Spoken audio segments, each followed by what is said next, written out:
I think you mean who asked? I clicked on Twitch and some dude started playing. Oh my god. Who asked? Who asked, dude? Who asked? What is up, my dudes? We're back again. It's your boy, Potato McFrisky, here to play Coruscant. Thank you so much to the illustrious Samaratu for being a member for 10 months. That's a long ass time. In fact, actually, just for the sake of a bit of fun here, let's go look at my YouTube analytics. All right, hang on, and I'll tell you who my first member is and my longest member. Who has been the subber for the longest? Okay, who's been a member of my channel? Let's see here. All right, last update 0 days. Michael Unger, latest sub.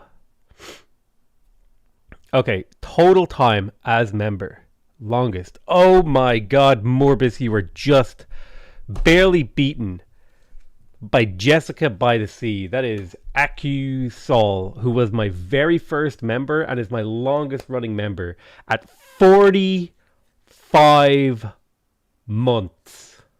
45 months. No, 44 months, sorry. Jerry Stratford is right there as well at 44 months. That's insane. 4 more months and that'll be 4 years of being members of my channel. That's crazy. Morbus was one of the very, very first. He was like number 2 or 3, I think Morbus was, and he's at 40 months. He must have let that slip. Brian Wolf, holy shit, 38 months. And he's at a 10, he's on a 10 euro level. Oh my god. It's like an unnecessary amount of money. God damn. I got a lot of 20 monthers. A lot of people who 22 months seems to be like the big number here. It's rare. Like the top 10 are like 22 like 1 2 3 4 5 6 7 8 9 10. The top 10 are all like 30 months and above, and after top 10 everyone is 22 months. You guys got work. You got to put work in to catch up. Now who is my highest level is my real question. Current level, click. Is there anyone? I have 2 members. Holy Jesus Christ. I have 2 people paying me the $50 a month tier. Why would you do this? This is an absolute objective waste of your money, okay? Why would you do this? I appreciate it. I love you. Thank you so much. But why? Why would you sub at this level? I love it. Thank you so much. All right, let's have a look at the quintuple. The quintuple, quite a few quintuples too.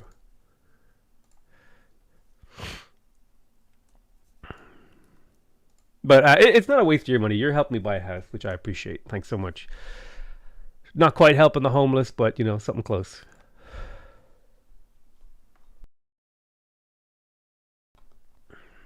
Ooh, all right. Yeah, here's some fun facts for the chat. I have 800 members at the €2 a month level. I have 125 members at the €5 a month level. I have 15 at the €10 a month level, and two people at the €50 a month level, which was a meme tier, not really meant for anyone. That's crazy. Twitch gang represent. Hey, what's up, Twitch? You guys are freeloaders. Twitch is the freeloader in my content creation YouTube universe.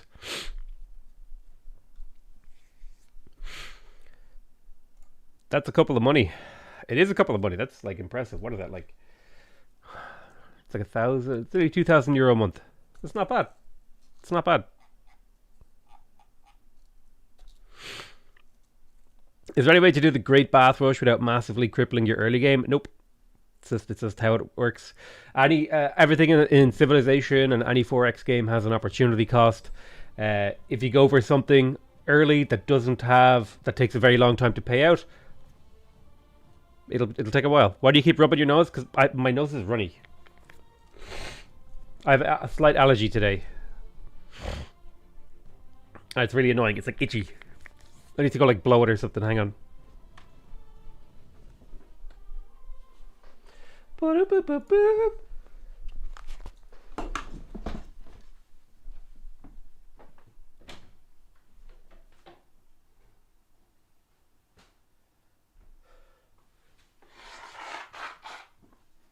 Oh, I forgot to mute. Well, rip.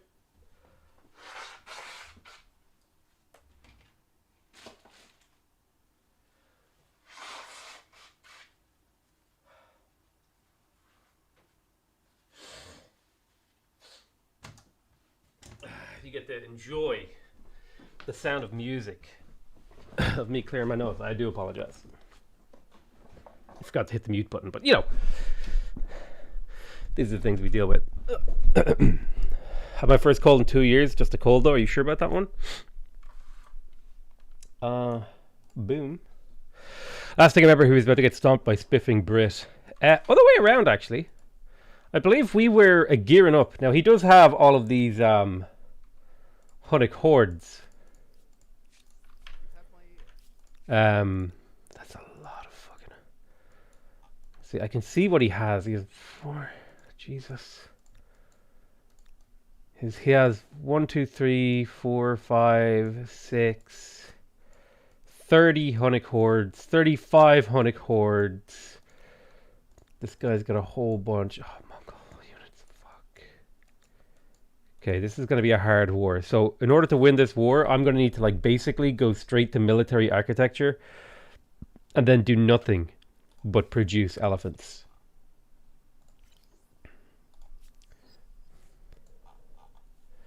But yeah, I'll need a lot of units. I have a decent sized military here, like spearmen and stuff like that, and my own Markabatas, which do fight pretty well against these Hunnic hordes because they're actually slightly stronger. But yeah, it'll take a little bit more to actually win this. I'll need to like upgrade these guys to cavalry, turn them into horsemen. Horsemen will help. We'll be able to do it. It's just going to take a little bit of time. You gonna get zerged? Those elephants are a tough nut. Your mom was an easy no. Let's not finish that sentence. That's a little bit crass.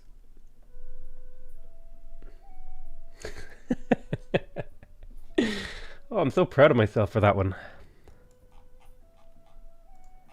All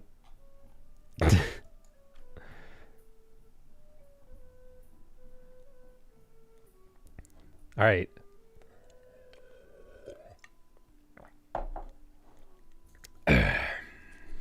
Those elephants are tough. Right. We're going to begin memeing.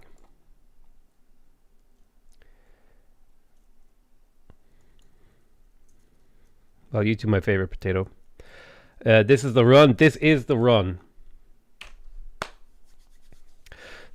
Oh, I hit record a little bit too early. Right. So what we're going to do now is we're going to spend 2 to 3 minutes, maybe 5 minutes talking to chat, letting people filter in. Then we're going to start recording, record an episode for YouTube, and yeah, we'll do it live. And then at the end, I'll say I love you all, bye bye. But the stream won't end because we're going to record maybe 2, maybe 3 episodes. Depends on how far we get today. Begin. You were born memeing. True. Is a district on every tile even possible? What about oceans and things? I think we would make an exception for oceans. I think that would be a pretty reasonable thing to do. I don't know about you guys. Oceans would be a pretty obvious exception to me.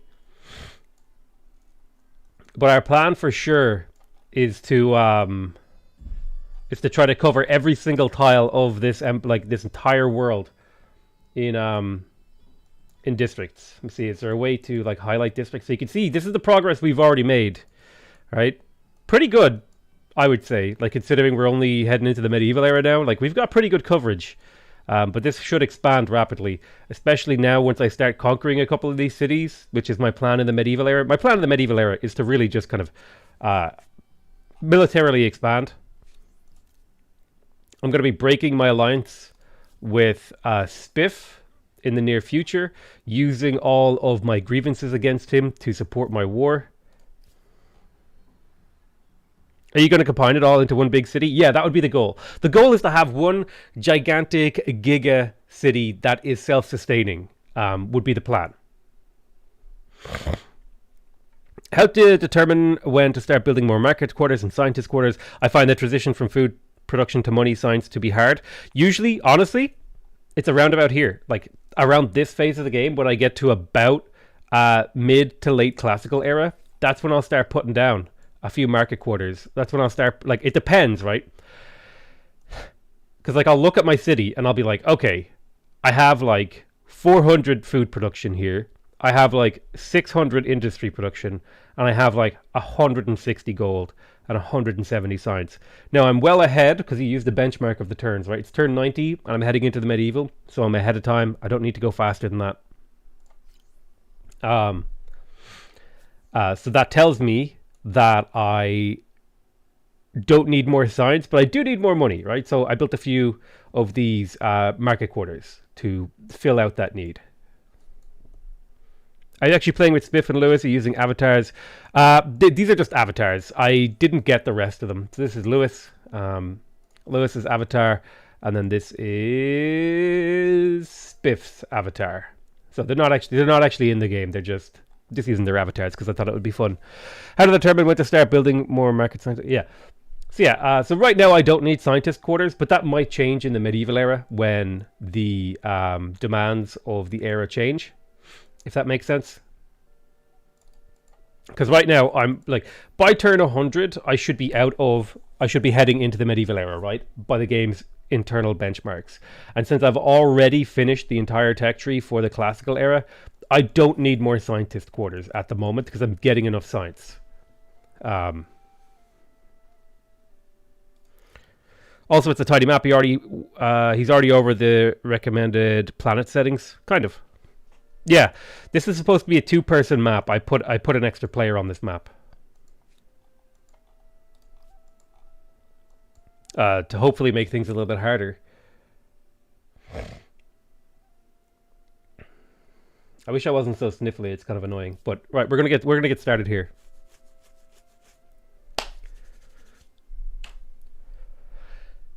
Hey, Spuddies, Potato McWhiskey here, and welcome to Humankind in the Ecumenopolis Challenge, the Coruscant Challenge, where we're trying to coat an entire world in districts. And we've actually made some pretty good progress. We have entire chunks of some of my territories just covered in a little carpet of districts. But I think really the only way we're going to completely cover the entire world in districts is if we manage to conquer. And that means this next era is going to be all about fighting Spiff and Lewis and seeing if I can take some of their lands.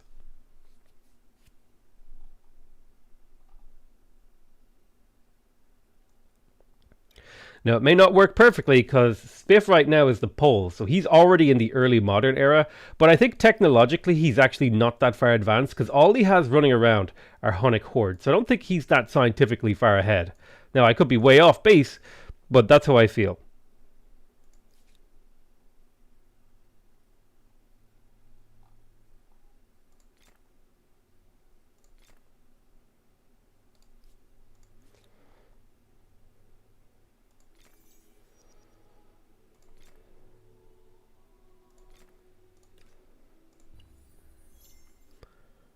Wisdom and technical innovation from earlier eras bring humankind new knowledge, and we immediately use it to find new ways to kill each other off.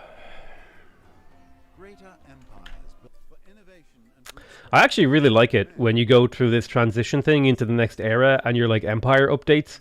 It doesn't like drastically or like horrendously change, but it like is just enough change to be interesting in my opinion. And I like that every culture has its own unique little kind of building style. I'm a big fan of that. So the most important thing here at this era is basically rushing to the Danvi Gaja, getting iron and copper up, and just spamming out those elephants as much as we possibly can. Now, we also have access to the Barre. So Barres, we want those in every single territory that we can get them because they're just so ridiculously powerful, like 68 production here and 30 food. It's insane. In fact, I may actually place them like adjacent to each other. like this. And then I may do the exact same thing over here. Build them like, because the barre counts as both a maker's quarter and a farmer's quarter. If you build them adjacent to each other, they get the adjacency bonus of a maker's quarter and a farmer's quarter. So that's like insane. I'm even going to buy that one to pay it to make it go faster. So these are going to give us huge benefits to actually spamming out elephants and taking on Spiff. I know the Khmer are like the obvious, like, oh, they're like the obviously really good faction. But hey, you know what? It's my right. It's my right to play an overpowered faction if I want to. Okay? You can't stop me. Let's add another territory to this city, and then I'll probably do the same in Hagmatana. Do I want to move this? No, I think I'm happy with where it is, so we'll just attach. So there's the expansionist star for this era. We need to now we need to militarily expand if we want to hit these stars. District-wise, we should be able to have no problem hitting that.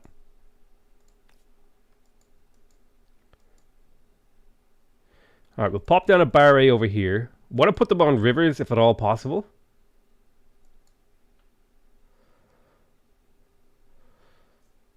There's a good spot for a barre. Another barre over here. Amazing. Kind of tempted to replace this. But I'll pop it in over here instead.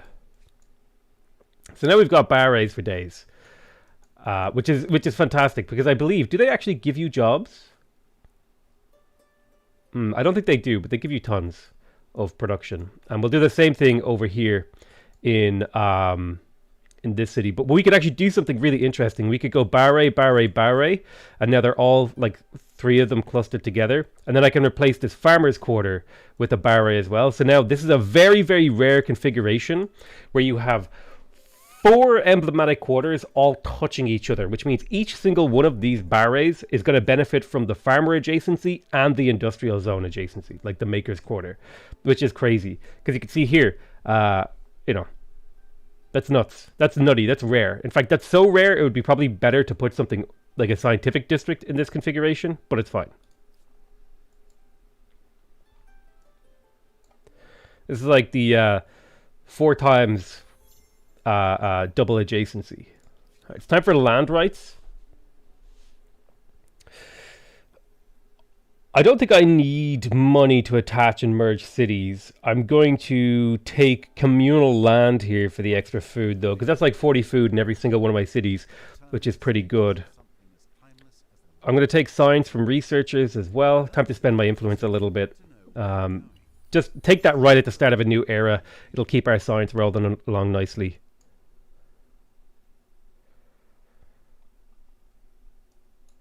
But that's it. We should see our cities like massively increase. Like my capital now is going to probably hit near 1,000 production per turn and several hundred surplus food in the next couple turns.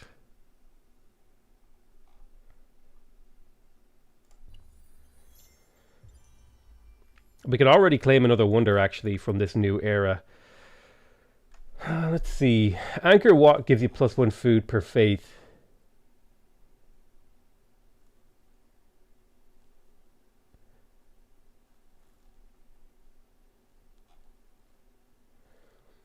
Notre Dame is +1 faith per technology. I feel like Angkor Wat is actually going to be useful here if I can figure out a way to get a ton of faith in this city. So I'll grab Angkor Wat and we'll pop it down, especially because we're playing the Khmer. Yeah, I'll pop it down over here to claim all these nice yields. There's military architecture. So we have access to the Danvi Gaja, and we're going to want to just spam that out. Just endlessly spam it out. We're also going to want to upgrade our military, so things like pikemen, crossbowmen, and great swordsmen are definitely what we want to pick up here. So we got all our barrays built, and now all of our cities are churning. at insane levels.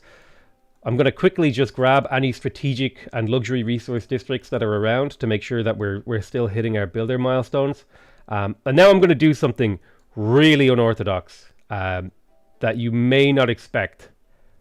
I'm going to hit the land raiser button that will convert all of my money and science into production in this city.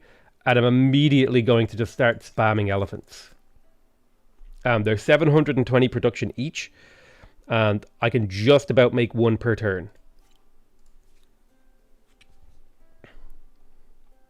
I'll get all my basic little districts up in here. I forgot to use my influence to do that, so we'll just have to like hard build these. But this is also going to count towards districts for my era stars, which will work, which I'm totally fine with, and that'll be done in a single turn. And I'm also going to activate the land raiser in here and begin spamming elephants. I want at least 3 stacks of 5 running around inside my territory. There's a builder star from building all those districts, and we got our cultural wonder. Our fame is already insane. Now I'm not going to do this in my capital because my capital is going to be how I pay for my army. Because these things cost 25 upkeep each, which is a lot. I can one turn some districts, but my stability in here is already a bit low. But yeah, let's do it. Let's start getting some Elephantes. We're going to wait for our 5 stacks. It'll be done very, very soon. I probably want like 6 stacks of elephants in a giga horde. And then maybe also be building crossbowmen behind that to defend my city, like 2 or 3 stacks of crossbows per city to protect.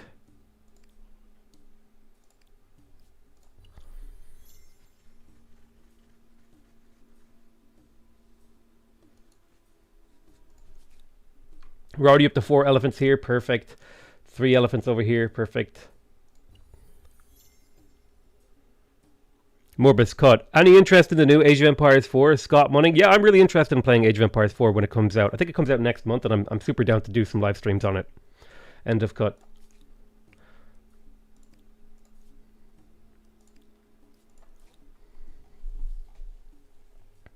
Okay, we got our first 5 elephants in a CAD. Let's think about how this war is going to go when the war happens. Oh my god.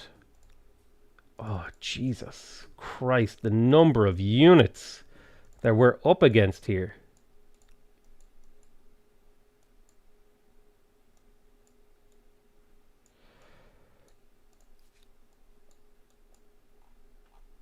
All right, I think our best bet is I can't declare war.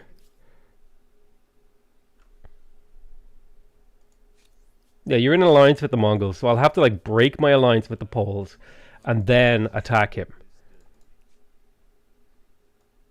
I'm going to make some demands.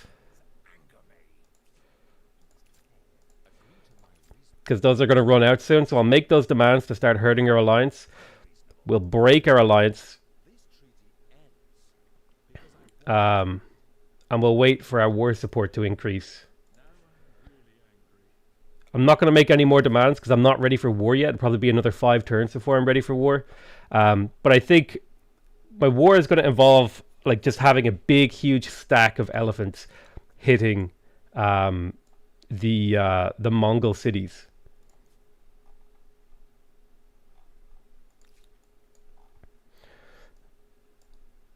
So let's get a stack over here to Kusa. 1, 2, 3, 4, 5 more elephants. Let's make sure we're upgrading our basic units. It's an important part of this strategy.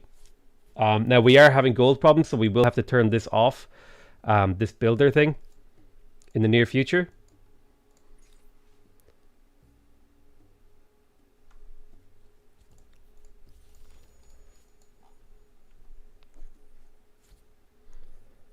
Sounds like you're distorting your audio again.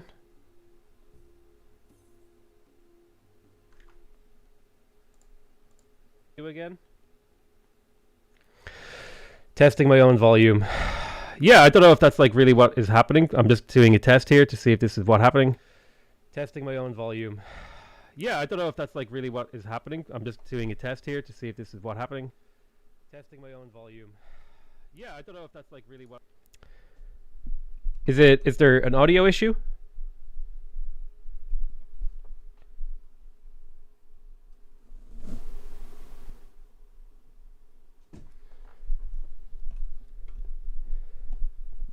Is there an audio issue?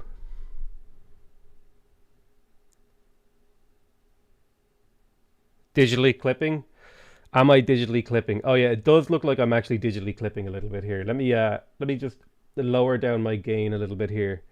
And I tell you what I'll do.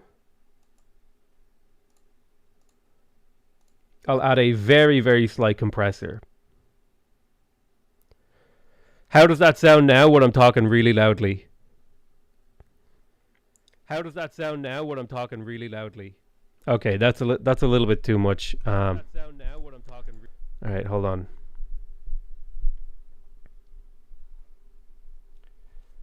Let me see if I can make an adjustment here. Just making some very slight adjustments.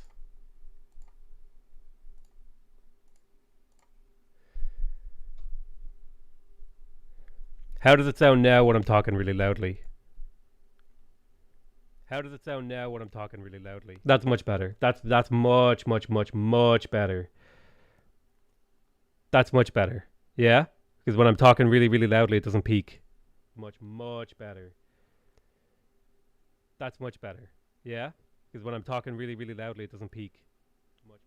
Okay, okay. I stupidly I was messing with my mixer yesterday and I fucked with the settings. It's okay. All right.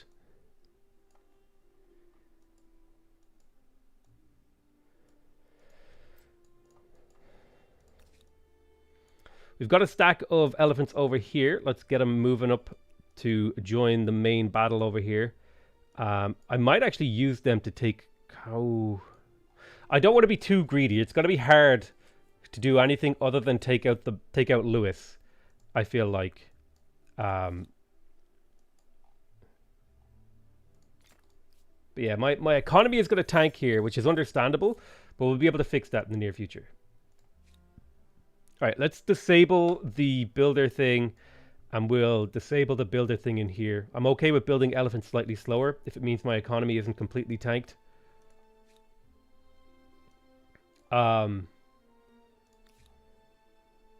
Minus 82 per turn is a lot of negative.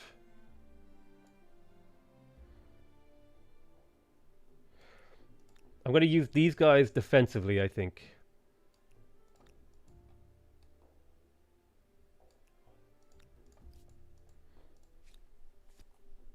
And so now I have to figure out my economy. How am I going to make enough money to survive what I've just done to my economy? So 13, 13, and 9. Start spamming out some of these market quarters to just increase our gold per turn.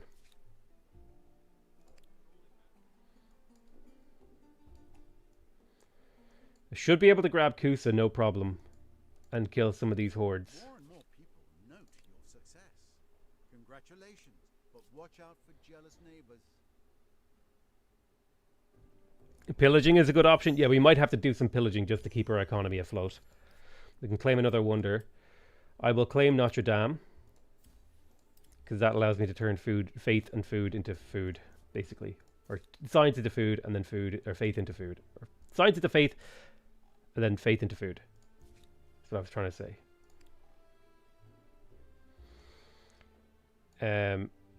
So he's like invading my territory, which means I think if I can start attacking him now,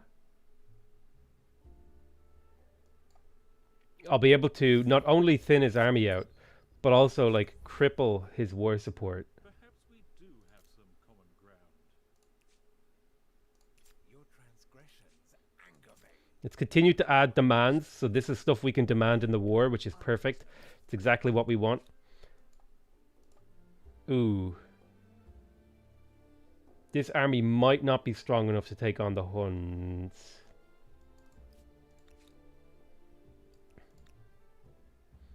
With reinforcements, I can do it.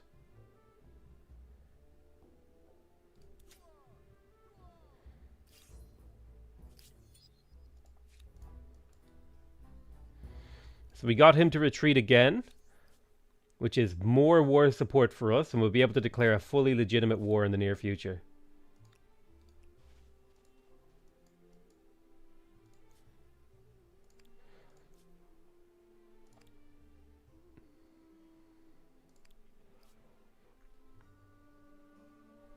When you declare war, the economy is going to tank more due to the war. Yeah.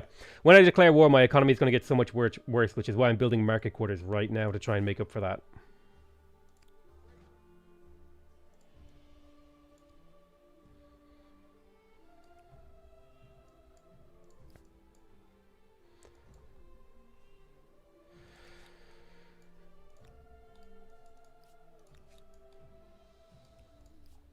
So I think if I could take Kusa, Mycenae, and Velsna, that would be perfect.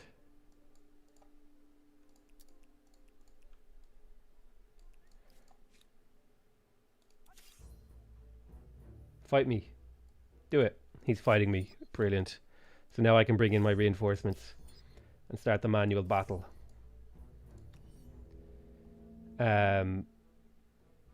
So think about where we want to position here. He's going to be deployed inside these orange tiles. So that means the best place for my range units, at least 2 of them, should be down here near these hills. My melee units should be in the middle defending, and then have another range unit on the flank to get up. Yeah, here's fine. So you get up here, you shoot him. Make sure we bring in our reinforcements.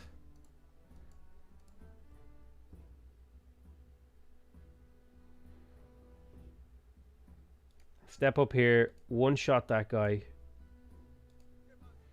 Thank you.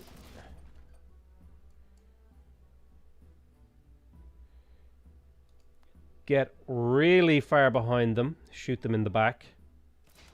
Perfect. And another. Really far behind them. Shoot them in the back.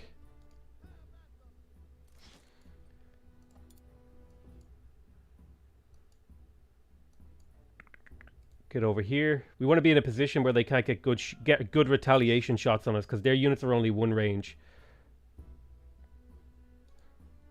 Take the shot. Can you still move? Ah, I see.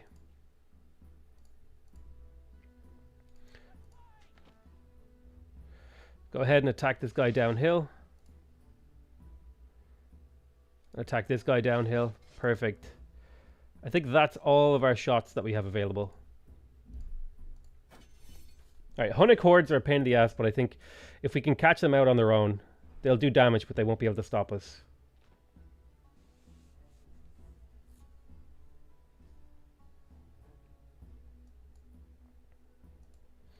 Now it should be a very, very simple cleanup operation.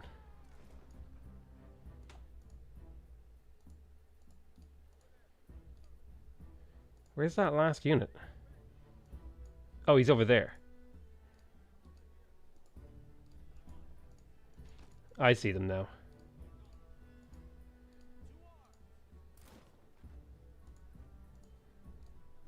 Easy. Easy kills. Boom. Done. So killing 5 Hunnic hordes for free. Huge benefit. Huge, huge, huge benefit. That's going to be super helpful.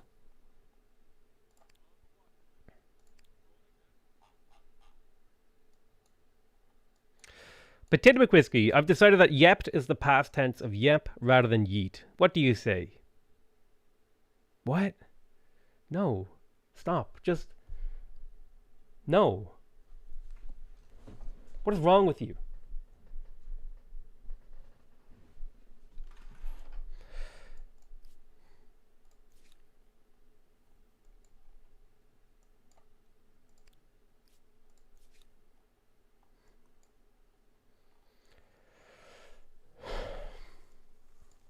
Hagmatana is going to need garrison units, but I would like to build, oh man, some market quarters. There's an okay pairing of them down here. It's really not good enough, though. Economy is going to tank. That's the thing that I have to accept. My economy is going to go into the pooper.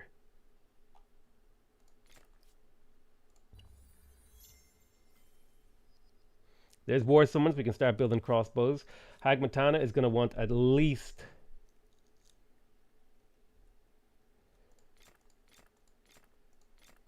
a stack of 5 crossbows protecting the city.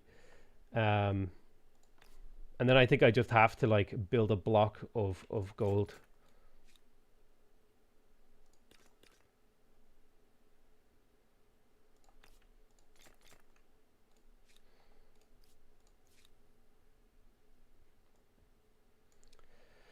Okay.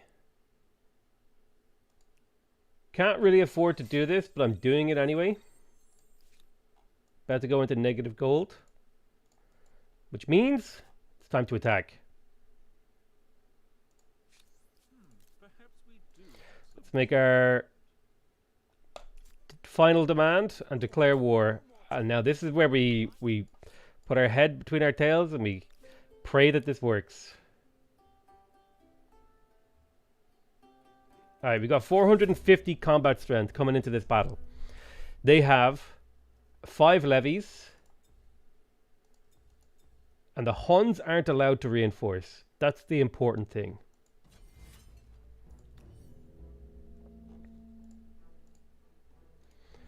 Let's make sure we deploy as forward as possible.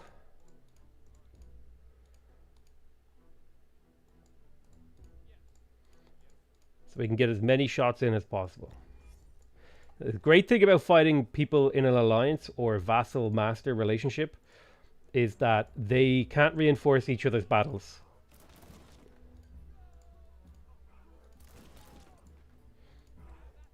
Which means I get free reign to like auto-battle this turn. Why would you guys back up and then shoot? In fact, to the point where I should probably just auto-battle this. But I won't.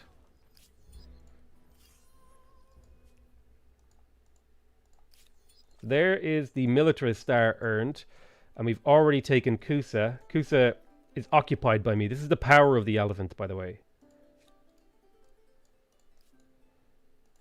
Let's bring these elephants back this way as well. We can see if we can maybe take this city. Yeah, who needs to climb walls when you've ballista elephants? Exactly. These units are so disgusting, I might add. Like insanely disgustingly powerful units. I'm going to put gold as my priority here. Because it's the thing that's like most important to me. Do I have a way technologically to get more money? No, only with trade routes.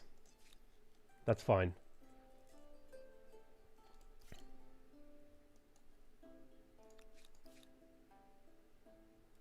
I probably don't need this many elephants now. This is enough elephants. So let's start working on gold.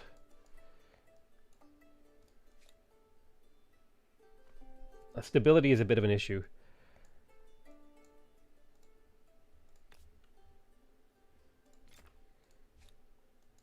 I wish I could build things off of planned districts. Like I could put this commons quarter here and then surround it with commercial, what you call them, market quarters. That would be like the ideal thing that I could do here. So the retaliation is going to be painful. This is it. We haven't won yet. That's the thing. Oh, wow. Foreign customs, cultural respect, 100% fame earned per estate star. That's crazy.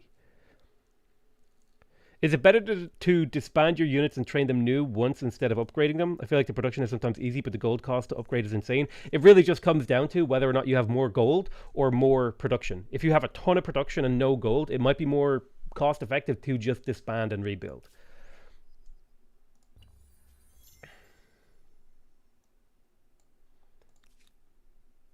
Alright, we got a stack of 5 Hunnics. Now this city will be a little bit different, because it actually has winged hussars in it. Oh, Christ. Winged hussars and halbs.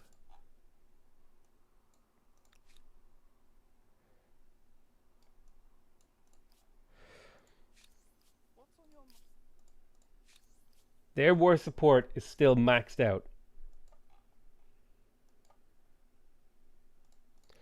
But I need to catch these Hunnics, because if the Hunnics get a turn, they'll do a decimating amount of damage.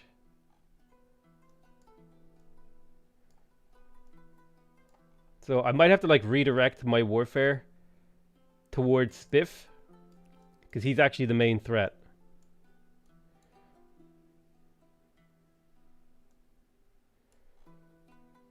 I don't care if they retake Kusa, that's fine. The most important thing is that I'm doing like insane damage to their economies and stuff.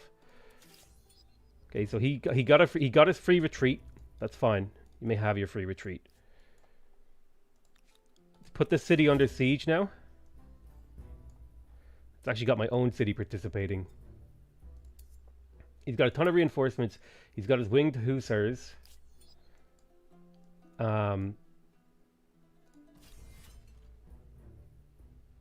Let's manually battle this, because I have all the advantage. I feel like I have all the range units.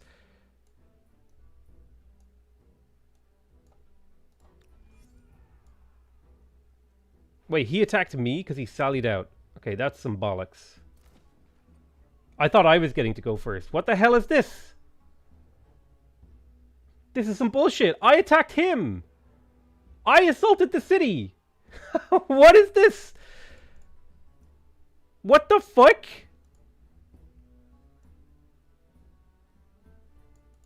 What?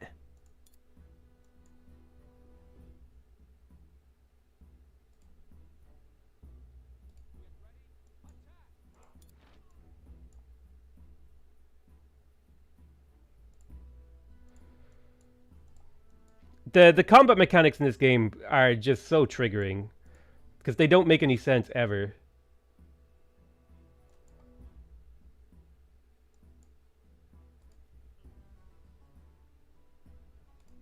The whole point of this, and look, he was able to one turn take my flag because I don't get to decide where my flag goes because it's like a defensive battle or whatever.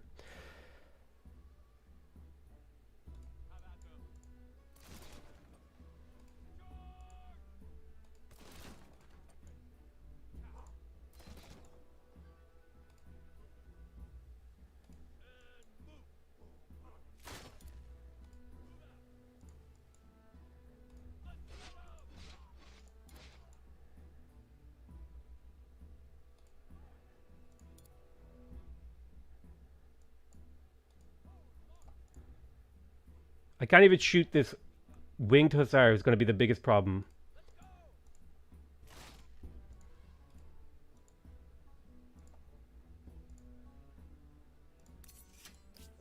God, this is so frustrating because he's gonna get so many free kills with his winged hussar next turn.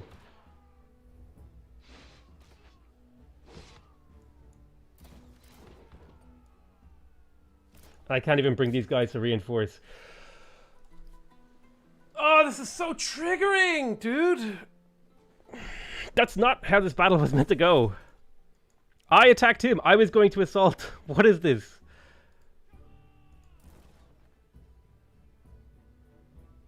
Why are his drafties so powerful? Oh my god.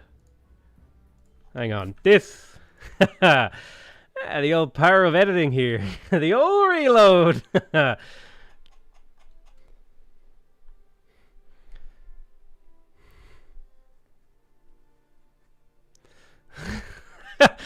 That doesn't seem right. Whatever happened there, that does not... I'm pretty sure I clicked on the assault button, right? So I should have been the first one to go.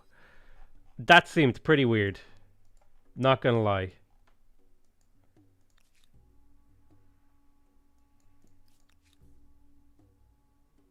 Oh, I had reinforcements. That's why I messed up. Oh no, these guys were in the battle. What the hell happened here?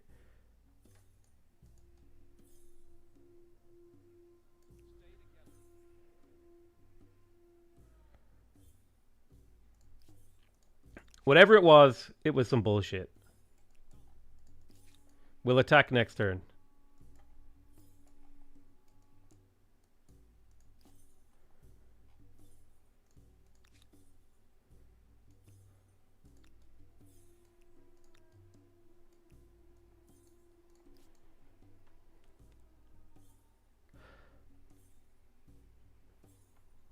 They can always click sortie first because they're the AI. Nah, that's some bullshit. I refuse to accept that.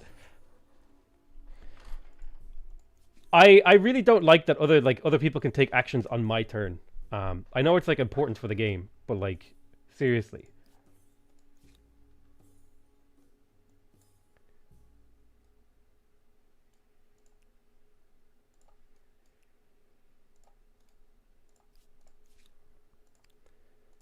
Because I want it to be the first. Like I'm just not taking the battle. Like if that's what's gonna happen, because like if they could just choose to take the battle first, even though I'm the one who initiated the battle, I'm just not gonna start the battle. That should be an option for me. I thought I was gonna be first. So I'm not accepting that answer. I'm sorry.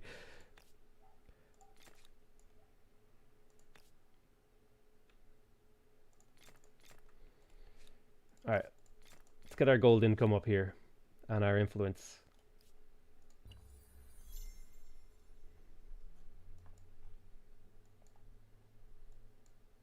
I feel like being able to sortie first in general would be pretty fair. Yeah, but not if I'm literally about to click the assault button and then you get to click sortie first. No, I'm the one initiating the siege and I'm literally assaulting you immediately.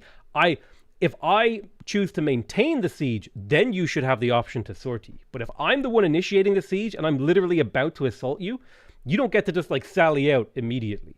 I don't think that's right because I'm not putting your city under siege. I'm assaulting it immediately. So I feel like in terms of initiative, I should get to act first there because I'm the one initiating the siege.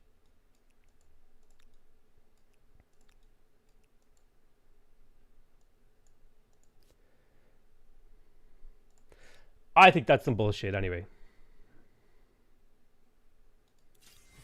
All right, now we have our actual army in position.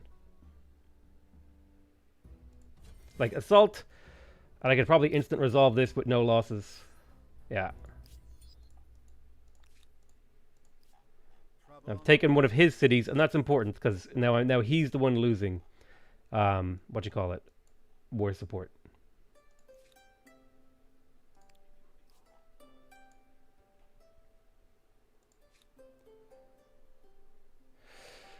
So my gold is a problem. Let's make sure we go around to every city and make gold our priority.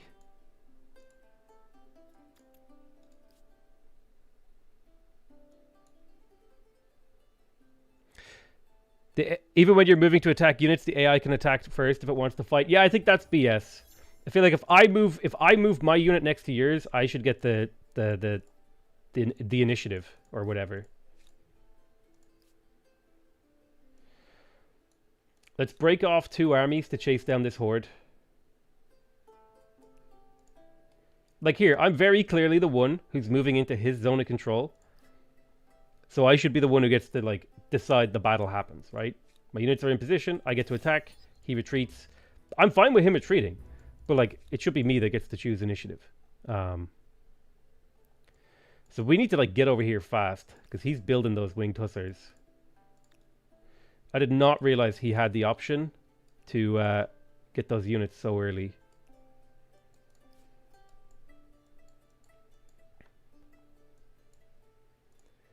So we need to force him into peace as soon as we can.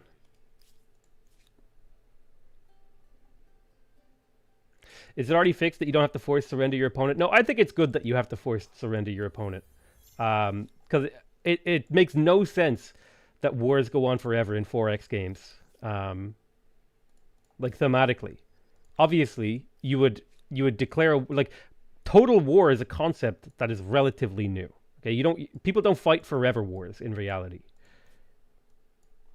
Until one is annihilated. They fight for a period of time and then they decide upon peace terms. Like that's how all wars happen. Like up until like fucking even today, that's kind of how most wars still happen. I know it's dumb that you're just like forever warring, and you just take everything from them in one war. So I actually really like the fact that you have to force peace people.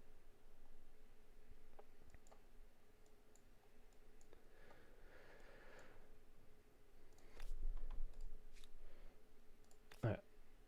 Couple markets. We are losing stability from being out of money, but that problem should go away.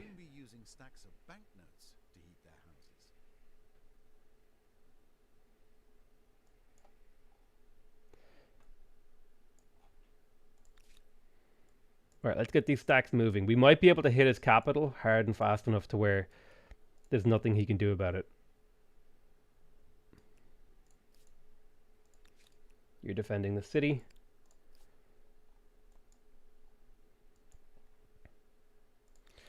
Now, the Mycenaeans are relatively weak, relatively vulnerable, so I might be able to snag a second city off them. If only just to, like, level up my elephants and do severe damage. What are we looking at siege-wise here? Yeah, like, look at this. He gets to choose. I didn't even get to see what was going to happen in the battle, and he gets to attack. What is this? What is this? Honestly. Now I have to choose to retreat. I attacked. You know what I mean? I should get to choose. I'm fighting this battle, though, because I feel like I'm stronger than him.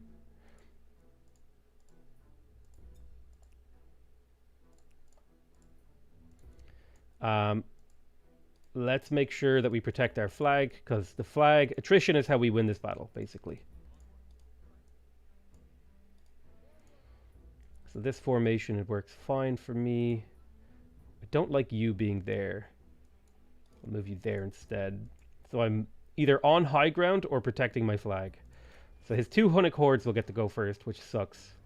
And then they'll, like, yeet themselves away.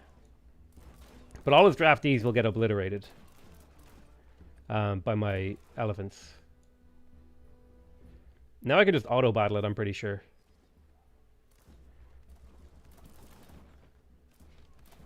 Yeah. See, this is how the battle should go. But it should be my turn first. Boom, easy. Mycenae is mine. I got my militarist star. I occupy another city. Very, very simple war. These units are insane. Now, the only risk I have is that if Spiff can get enough cavalry units online fast enough, then I'm in trouble.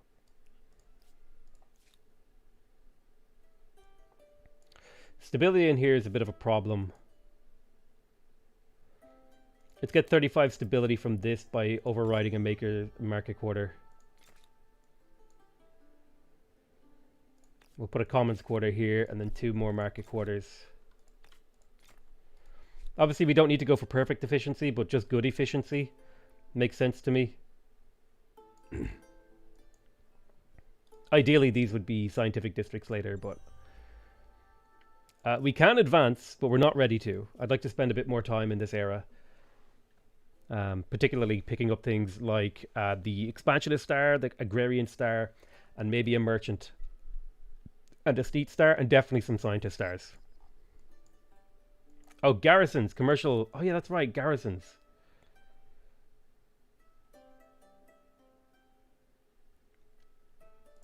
Yeah, I should build garrisons instead of commercial hubs. You're right. Or instead of those things.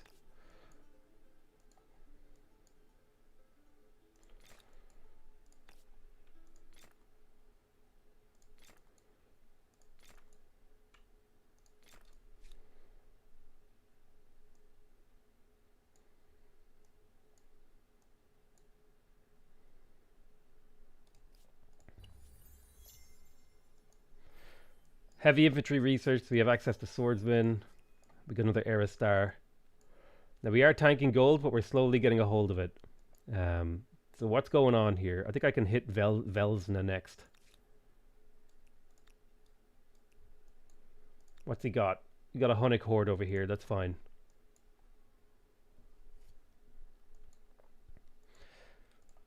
Slap this city, and he attacks me again. Okay. Swordsman and a Hunnic horde. I think I can fight this. My flag is in the open, which I really don't like. Position my units around the flag. It's important to protect the flag because losing the flag puts you on the back foot in a way that's not cool. End deployment.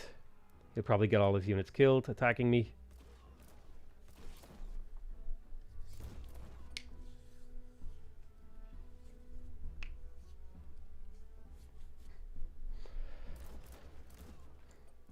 Ooh, you took a lot of damage. Let's get you to back up.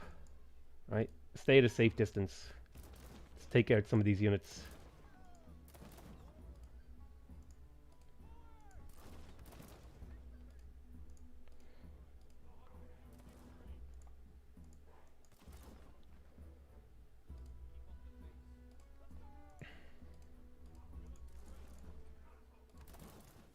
I think all my units have shot now.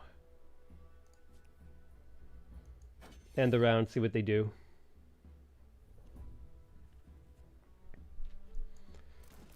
Yeah, they get themselves killed. That's what they do. Idiots. Boom, he's dead. And then we can just auto-battle the Hunnic, the Mongol horde. I love elephants, okay? Whichever designer, I think it was Dice, okay? The lead designer. Whoever it was who put elephants in the game, you're a genius. Elephants are easily the most fun unit to use in the game, alright? The fact that I have just completely blitzkrieged half of the empires of my enemy with elephants is an incredibly satisfying experience. 10 out of 10 game. Best game made ever. Easily. Easily the best game ever made.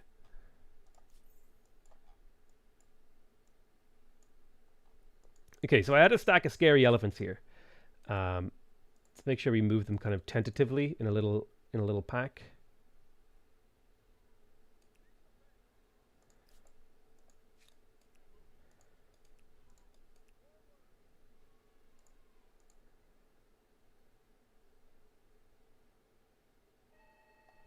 All right, let's see what the damage is in this battle here. Oh, he's got nothing. He's got nothing. That's it. All he's got is draftees. I could auto-resolve this. Easy. Wait, what? How did you lose units against draftees? Hang on. How badly was that battle fought? No, I want to redo. I want to redo. Wait, how? This is like the freest battle in the universe. How did you lose? I guess I lost my crappy units on 2 elephants. I guess that does technically help my economy. Thought that was going to be like the freest battle ever. War resolution. His war support is now tanking. Civics osmosis. +1 population bonus per ransack. I don't like ransacking. What are my options? I mean, ransacking is fine, I guess. I don't care that much. So I guess we'll enact the slave thing. It might give me an incentive to do ransacking. Ransacking is hard to pull off, though, I feel like, against the AI. So it's halberdiers. Oof. Scary.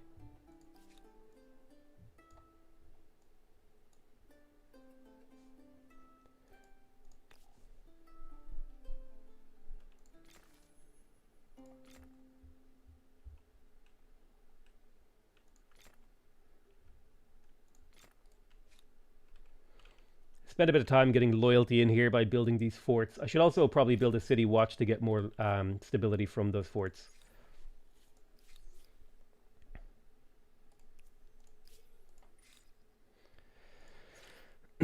So we have all of our unit upgrades and our army logistics. I feel like going for furnace steel like suits really well with my game plan this game because I have so much production.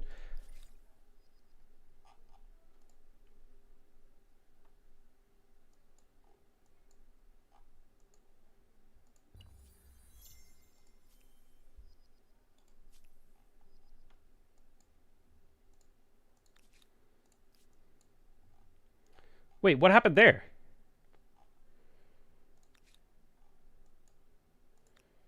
That was kind of weird. What do you mean there's not enough free slots? Oh, I guess there isn't. So what are we down to? We're down to Krakow, Parsa, and Knock. I think we could take Knock this turn. Pillaging just takes too long. This is a medieval lightning war. Make a super unit of units altogether.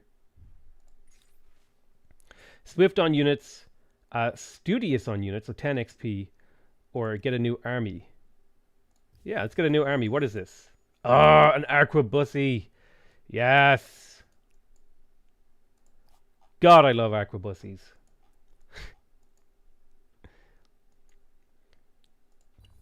All right, we're now positive gold, which is great.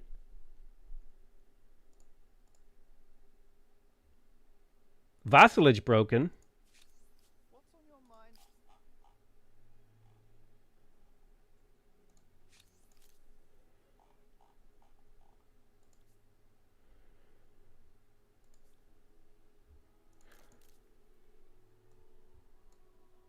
What? Oh, he declared war on his overlord. Interesting. So Lewis is trying to break free from the Mongols while I'm occupying Lewis's land. What happens if I declare war on Lewis? I feel like I'm about to break the game.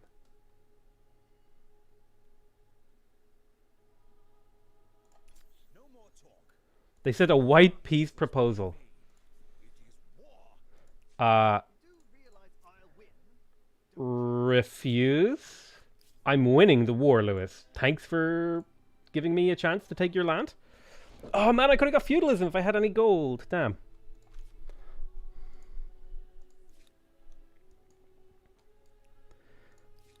Break it and send a bug report? Hell yeah, dude. I don't think we need to do that because we're winning. We're up against some draftees. This should be a fairly easy battle as long as I keep my weak units at the back. And don't stand anyone next to the wall so they can use their combat strengths. End deployment. We'll just take our shots casually.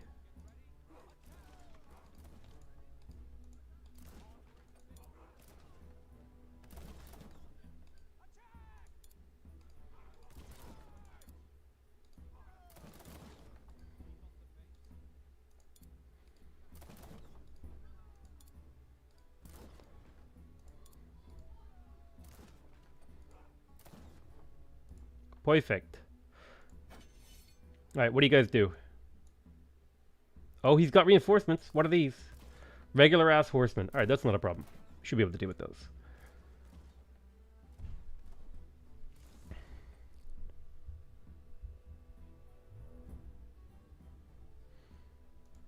James, how are you? Who is this? Who knows my true name?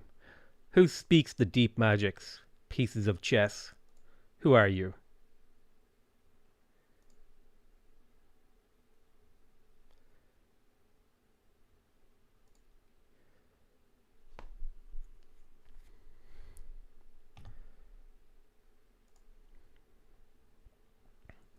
Did they fix the war score this game? No, I don't know if it was broken. So it's a good question. Oh, that you're forced to peace when you're winning. We've already talked about that. I think it's a good thing that you're forced to peace when you're winning.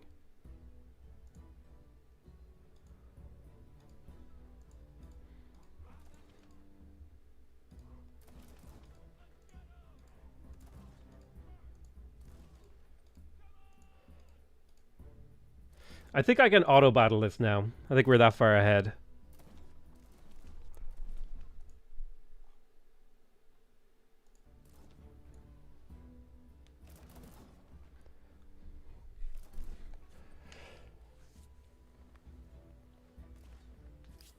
Nice!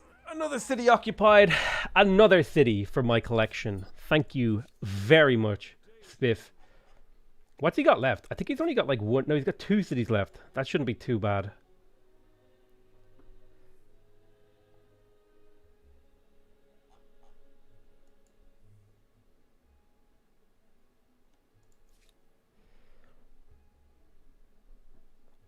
You can increase the attack speed animations in the game. I'm pretty sure I have them to max.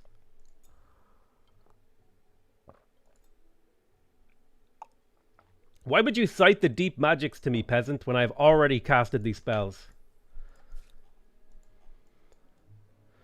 I was there when this magic was written, okay?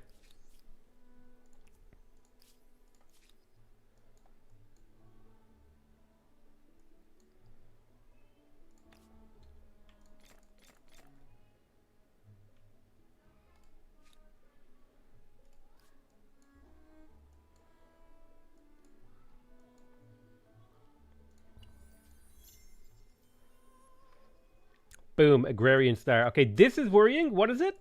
Oh, winged hussars coming for my cities.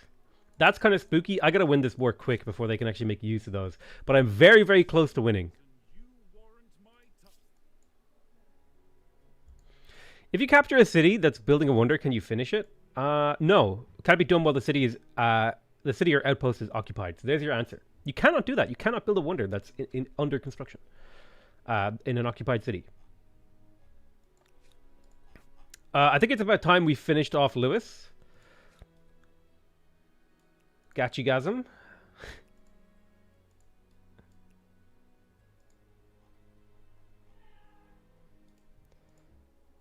Boom. He should retreat.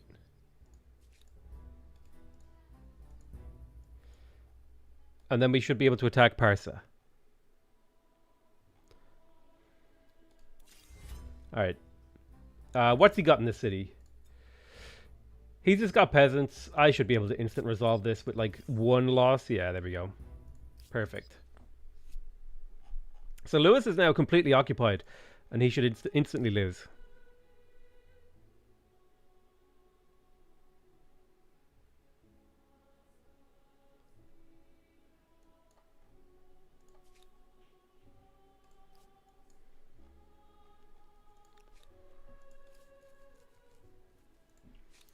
So his war support should completely tank now because he has nothing going for him except for like a handful of like Hunnic hordes running around. Well, they're more like Mongol hordes, but still.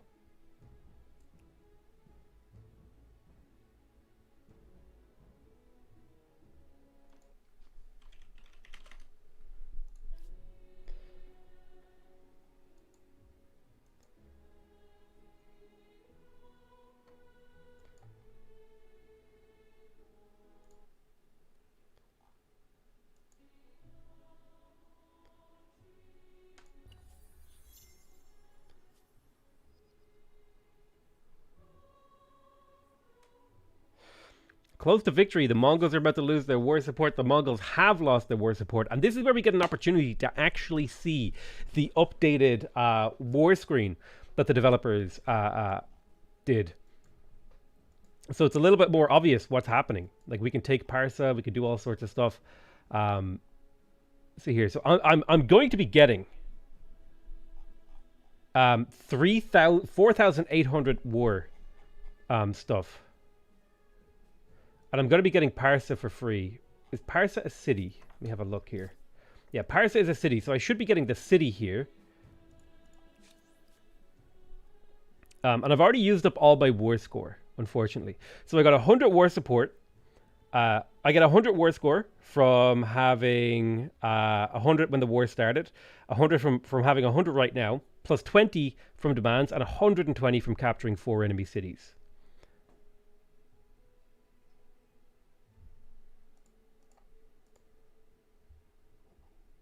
So I've completely occupied Parsa, and I should be able to take the city itself.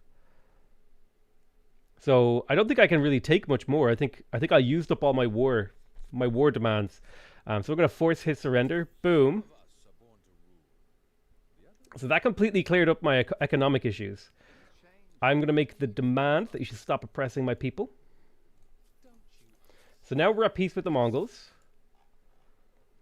And I own another city. I got the city of Parsa. It is mine, which is pretty sweet. It has no stability, so that's a bit scary. Why is it losing so much food? Oh my goodness. Let's get a granary in here and try to slow down that death spiral that the city is experiencing.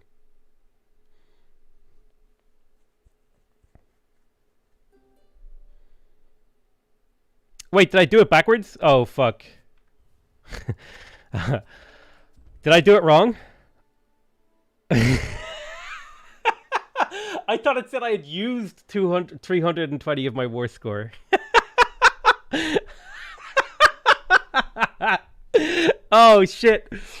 Delete the VOD. Hide the evidence. I fucked up. Oh, no. I messed up so... I beansed it so terribly. Jesus. All right, hang on. Yeah, okay. Oh, okay. Used war score. Okay.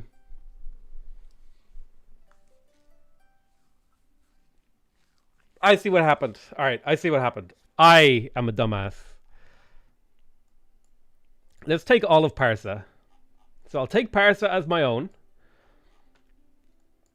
Could I take Kusa as well? Hakusa Matata. pretty expensive. I've got used war score. I'm gonna force them to surrender to the Poles, which is kind of weird. I wish I could actually choose to not do that.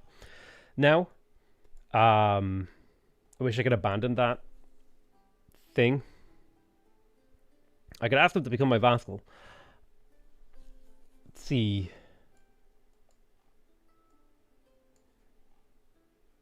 I could take Mycenae, I think.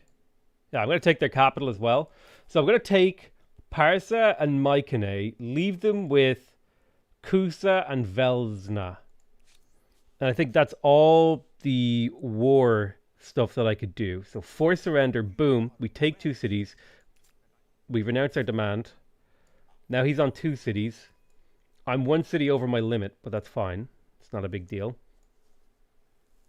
Oh, that's beautiful. Okay. Yeah, my bad. I misunderstood. I misunderstood how the war thing.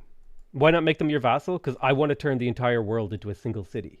Like Coruscant or an Ecumenopolis. The Mongols want to trade with me. Yeah, dude. Totally. Buy your silver? Sure. I just got out of war with you, but I'll buy your silver.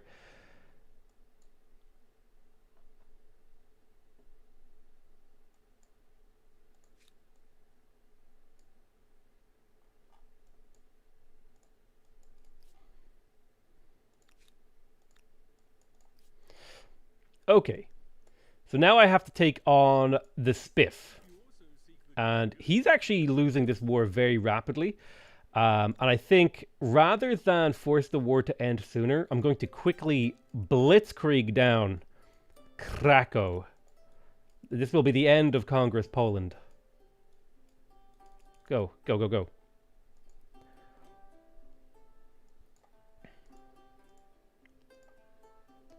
Alright, boom. What is the battle looking like? He has no reinforcements. Let's just assault. We'll instant resolve. I don't care if I lose a unit. Boom, expansionist star, 280 gold. Yoinka Reno. That's another city lost. That's the war over now. And I only missed out on his capital, which is perfect. So I'll be able to take some land from him too.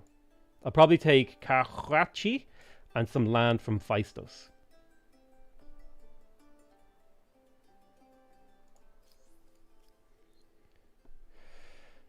Whew. Now I got to think about my city limits here.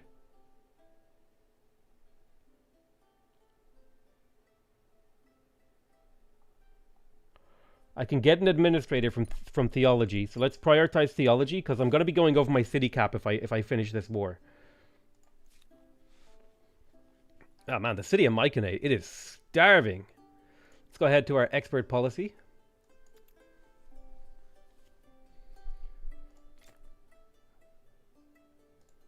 We'll work on some basics. We've got to set up a granary and a flood irrigation in the medieval era. We'll try and deal with this food problem.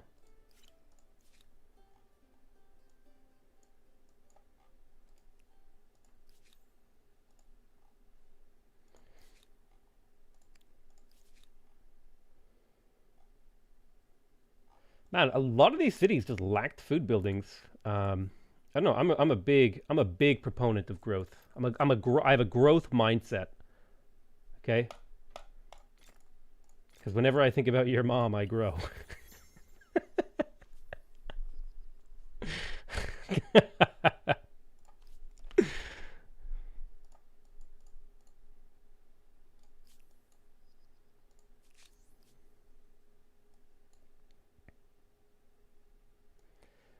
Okay, so what are we going to take from Spiffing Brit?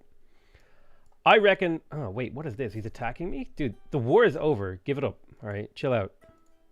We're going to take Kahwachi. I'm occupying Kerma, apparently. All right. I'll take some territories.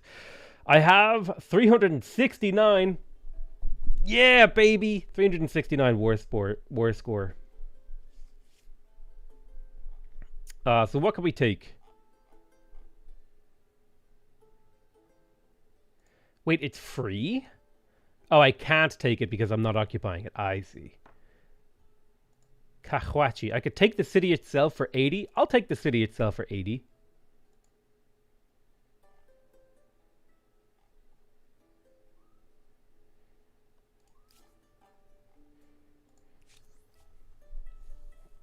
Do I want Krakow? I don't really want Krakow. I mean, if I take Krakow and Knock, they would just be combined together into a single, slightly less useless city. I think I would rather take Phaistos. I think I could take Krakow and Knock, though. And that uses up all my points. I could also just take territory off of Spiff, but I think taking his cities is the right move because he's invested in them. So I'm going to force his surrender, take all that. We will trade luxuries. Sure thing, buddy. Now I'm 8. I'm well over my limit. 16k to absorb. Okay. Well, you know what's going to happen now.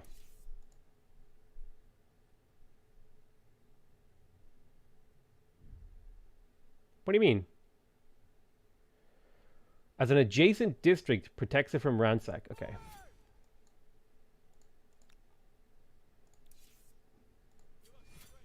We're just going to raise these 2 cities because they're useless. And then we'll rebuild outposts on them. Ooh, 820 for being over the cap. No cap, dude.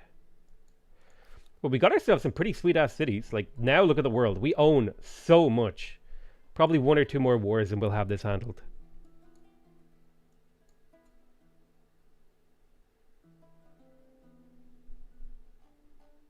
Oh, don't raise Knock because I could finish the Wonder.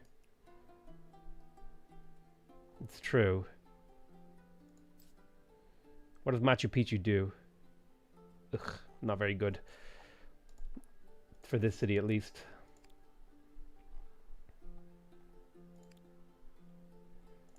It'd be better if that was like in my capital. Alright, let's see how bad this influence is going to be now that we're this far over the limit.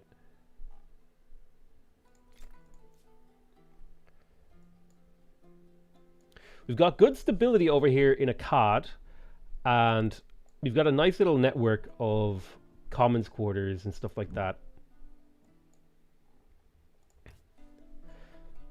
I think I'm just going to dedicate this section of my empire to gold production, like this.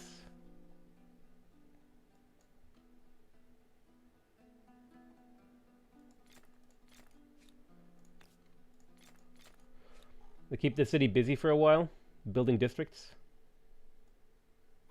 Not too long. But a nice carpet of districts here seems like the right call. Oh my god, this is the hardest part of taking over like people's empires, is you end up with all these random ass cities that you've no idea what you're supposed to do in them.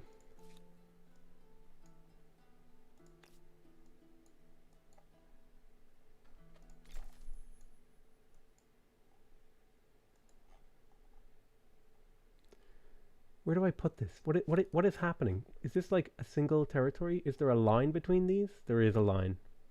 You're over the line, baby. What is this? A sacrificial altar? Who asked?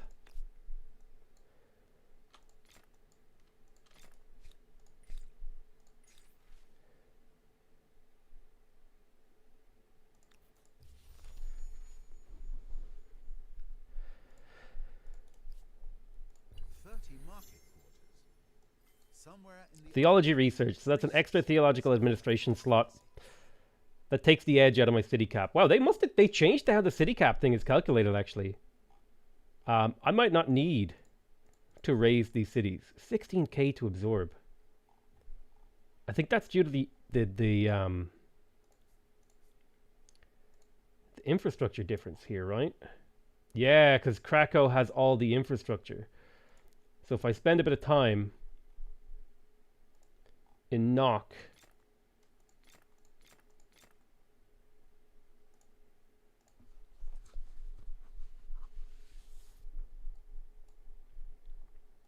yeah, it's all the infrastructure differences causing the problem. Hold on. Then if that's what's the problem is, we go for the production first, and then the food, and then we'll leave it there for now.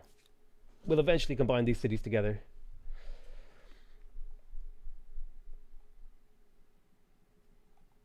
In that case, I'm going to keep Krakow because it's like a highly infrastructure built city, but I will eventually combine it with Nock.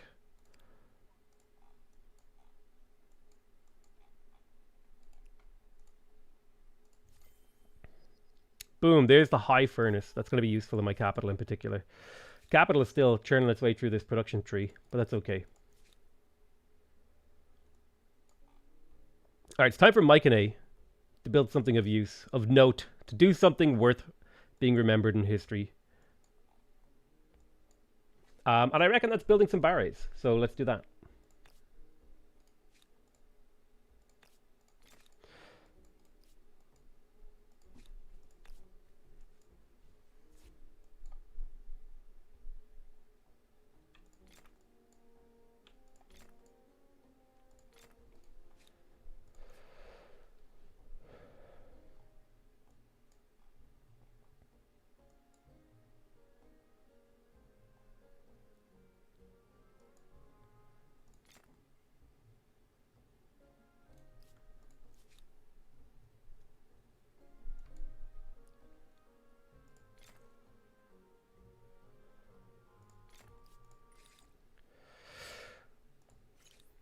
Let's go ahead and pick up feudalism for that +1 food from tiles producing food.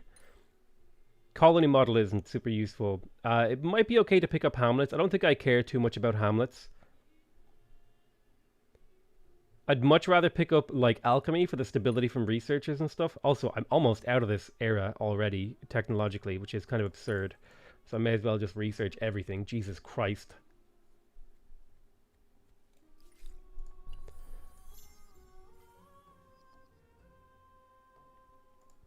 So +1 food on every tile is actually huge, especially for a city like the capital city Coruscant, because it is just now cranking out the food. 250 food surplus. We're already at 42 population. And we're probably getting close to maybe deciding to go to the next era. We've been in this era for 30 turns. But I don't think I'm quite ready to make that decision yet.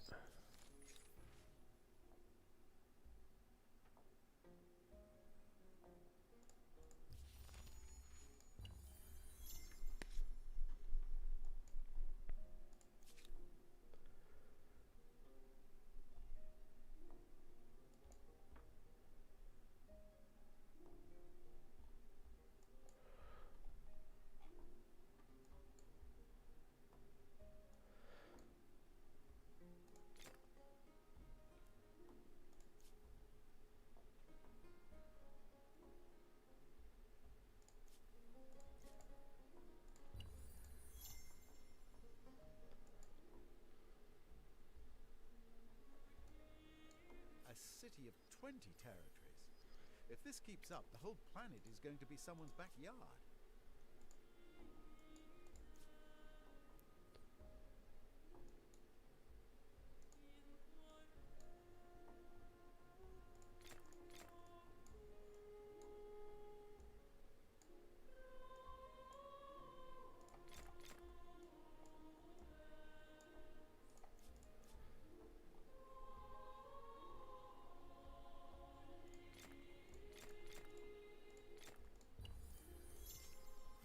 Unlocked seafaring. To safely travel the Nice, we got another scientific era star. I'm curious.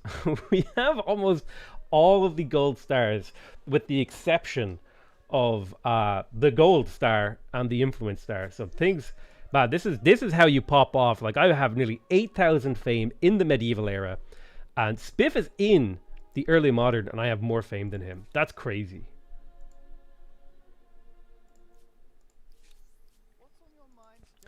Let's keep making demands with Lewis and Spiff, for sure. This will give me opportunities to declare war on them in the near future. This is clear. You are poison.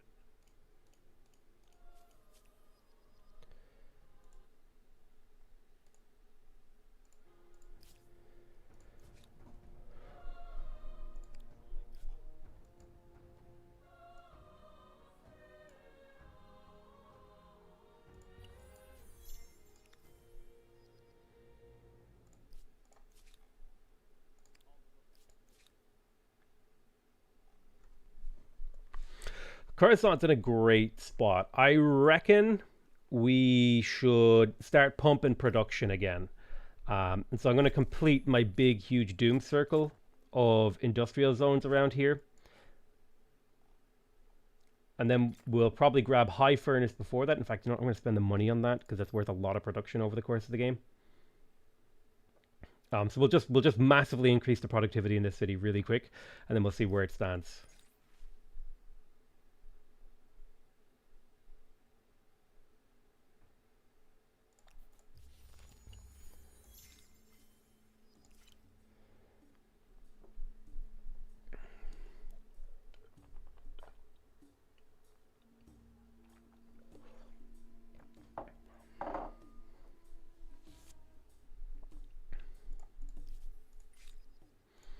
So that's it. We've researched everything in the medieval era, and we've still got another 30 turns in this era theoretically from like the game's perspective. So I'm not in like a massive rush to get out of here.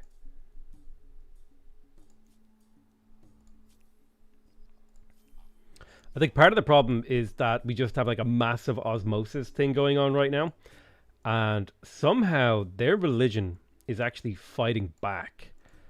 Which kind of tells me that I need to get another holy site in my capital.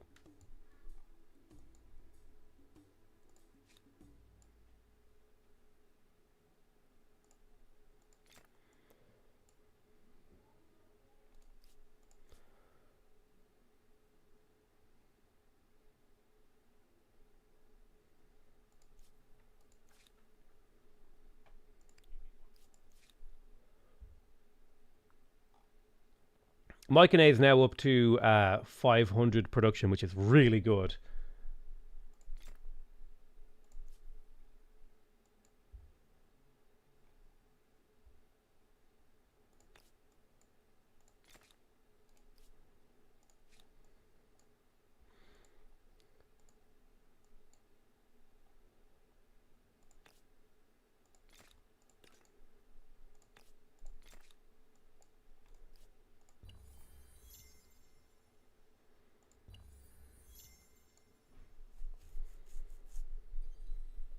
Machu Picchu could be described as an imperial center. Lovely.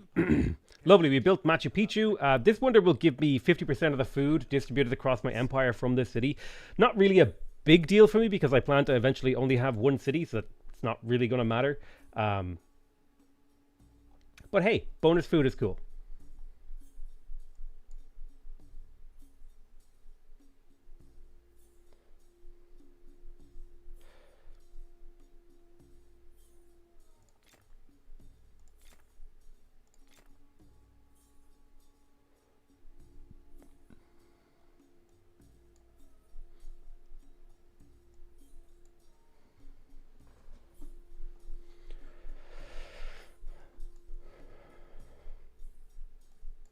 So I think it might be a good idea to extend the size of my production muscle over here as well, just to give me another production section.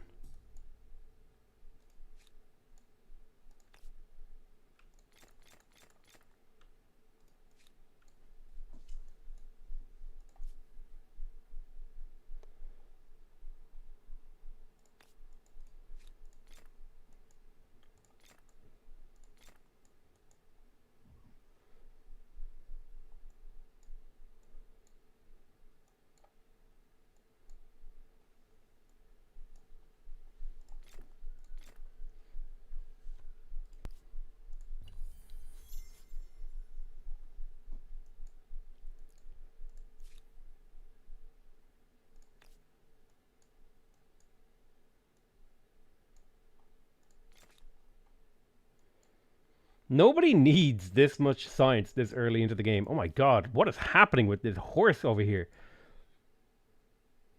There's so many horses. Why is there like a massive caravan of traders inside this area? What is happening?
So, in order to feed the mega city that we're going to be making later, I'm going to need an absurd number of farmer quarters in a lot of these. Like, some of these areas are going to be dedicated almost entirely to farming, and it's time we started doing that.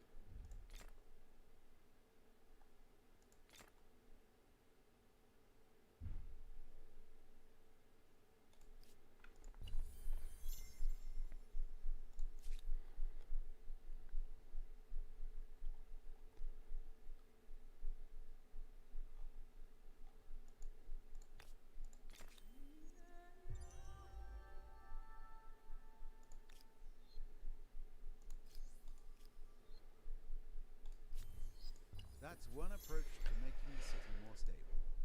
Give it 15 commons quarters and fill it with entertaining diversions. Let's go ahead and have a look through our list. I think I've built all my barrays this era, with the exception of Parsa. So I think once Parsa has this last barray, I think that's my trigger to go up to the next era.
All right, let's purchase the barray. Boom. That's the trigger for us to go up to the next era.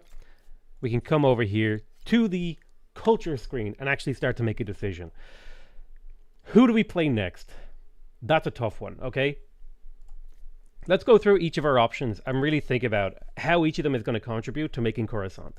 Now, the Dutch give us +1 money per population in all cities. Not a bad ability. They also have the VLC warehouse, which gives you extra money per adjacent harbor. Also not a bad ability. None of these really thematically help us build Coruscant, right? Nothing helps us make a gigantic singular city that occupies the entire world. Now the Haudenosaunee, on the other hand, this helps, okay? +1 food on exploitation, +5 food per number of attached territories, right? That's crazy. That's an insane amount of food, and a gigacity is going to need a ridiculous amount of food to survive. Like on the order of a few million food. If this city covers the entire planet, we're going to need actual millions of food to sustain it. And +1 food on exploitation seems quite good. +5 food per number of attached territories. Once I combine all my cities together, that would be, this is a quadratic scaling, right? So if you have 9 of these in a city with 9 territories, what is the calculator on that? That's like, that's 9 times 9 times 5. Why you times 5? Yeah, so like, hold on. If I go like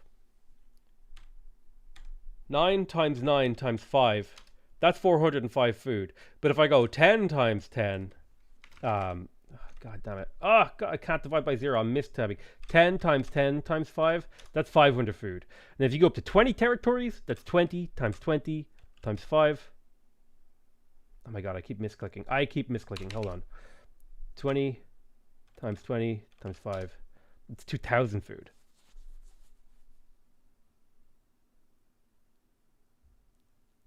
So that scale's insane. This is going to be one of the things we might need to feed our cities. You have the Joseon, which gives us science in every tile. We don't care. We're already making enough science. Now, Ming is an interesting one because this gives us +1 influence per district and +10 stability. Ming could be the thing that we need to make the influence we need to combine all these cities together. Okay? +1 influence per district is absurd, considering we can build this in every single territory. Okay? So if you have 40... The scaling on this is insane. Just, like, to be clear. If we have 4,000 districts and 40 copies of the Grand Tea House, we're getting 40 times... We're getting, like, 200,000 influence per turn. Okay? That's an absurd amount. Now, the Mughals are also super, super powerful. +2% industry in our capital. This could be huge. This could be like recursive amounts of production that we could actually use to build, to actually, because every time you build a district, the cost of the next district goes up by a very small exponential multiplier. And so getting the Mughals or the Mughals could give us just enough production to be able to overcome that exponential. Otherwise, I don't think the Ottomans really do much for me. The Spanish don't do much for me. I mean, +1 faith per population, that's like +1 food per population, since I have that one wonder. Not bad, in reality. Especially because you could build that multiple times. Actually, Spanish here have like some pretty dope scaling. With how my cities are set up. The Edo-Japanese just don't seem very good to me right here. So in my mind, it's either we go for the food from faith with the Spanish, because it's a ridiculous amount of food, but it's not that much realistically. It's a lot. It's a lot. And it's per population, so each population actually like takes away their own cost. The Mughals, who give us an insane amount of production to actually be able to place down the districts we need to. Or the Ming, who will give us a ridiculous, and I mean ridiculous, amount of influence. Now, here's the thing. Let's get the humankind cultures. Let's get the cultures up so we could talk about it. Because now we're kind of at a point where we have to actually start considering the future cultures a little bit more when we're going to be deciding which culture we go for. Let's organize it by era. We come all the way down to the industrial era, where we can start to think about things like the Italians with their theatro. The theater gives you tons of influence and tons of stability.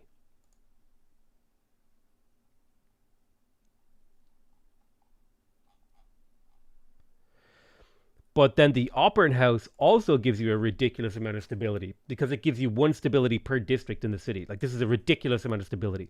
So I feel like we might actually go for the Austrians. And if we're going to go for the Austrians, then I don't think it really makes sense to go for Ming. Now, that is to say, we could also go for the Germans instead of the Mughals.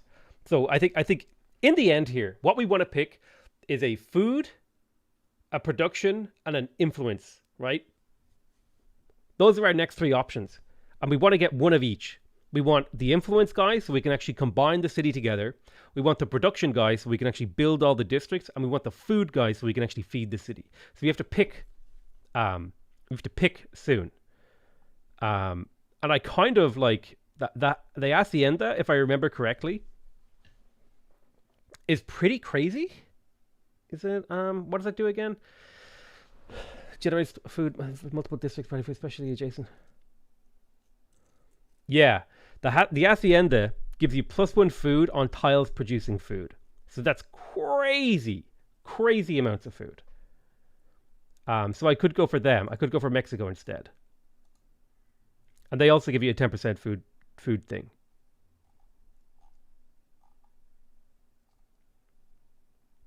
Now, we've also got the Brazilians in the contemporary era for food, who give you the agronomy lab, which is +1 food per population.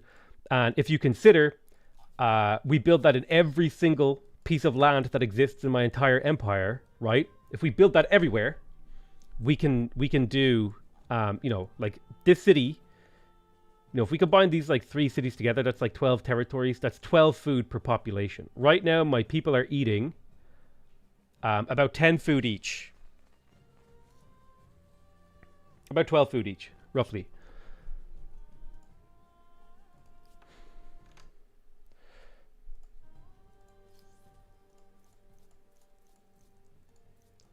So I think if I'm thinking correctly here, right? If we get a notepad, here's what I'm thinking. Our next 3 choices. So we have early modern, contemporary, oh god, I forgot the names of all the cultures, and industrial.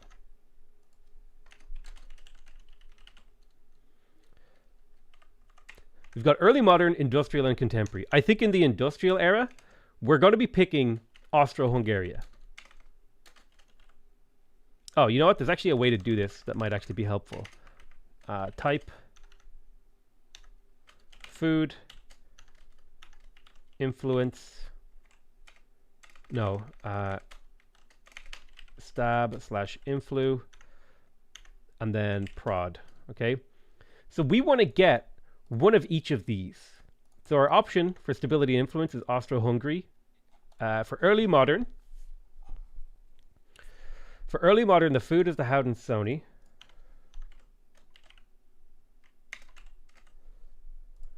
Right, 3 sisters. I think this might not be a good choice. I think the Haudenosaunee might not be a good choice because the other 2 food people just do so much more. What about a money sieve? We don't need money. We're trying to build Coruscant. We don't need money. We need food, influence, and we need food, stability and influence, and production. Those are the 3 things we need to build Coruscant. Everything else will fall in if we can get those things. So who's our food for industrial? Who's our food choice for industrial? Mexico. Now the hacienda is really damn good because it's +1 food on tile producing food.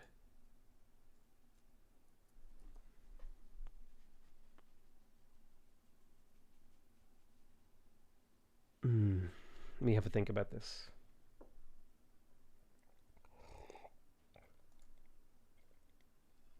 I feel like the hacienda is way better.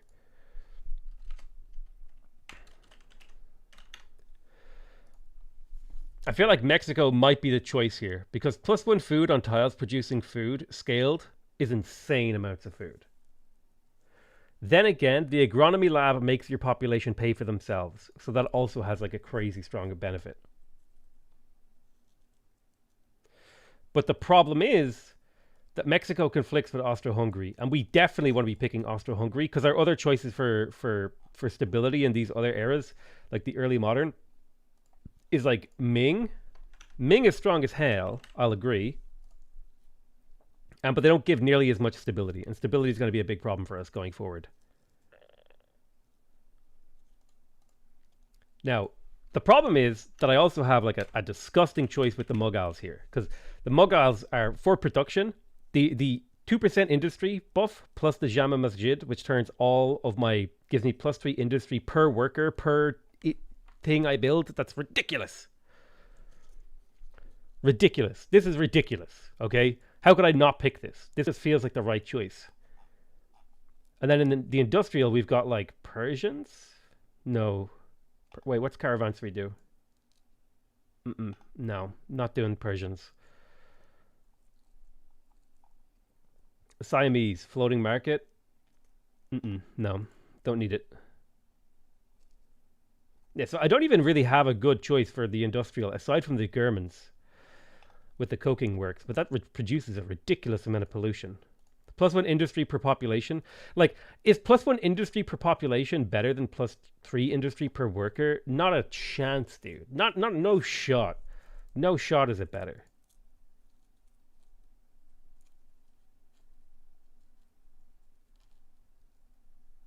I'm thinking mentally right now, I'm thinking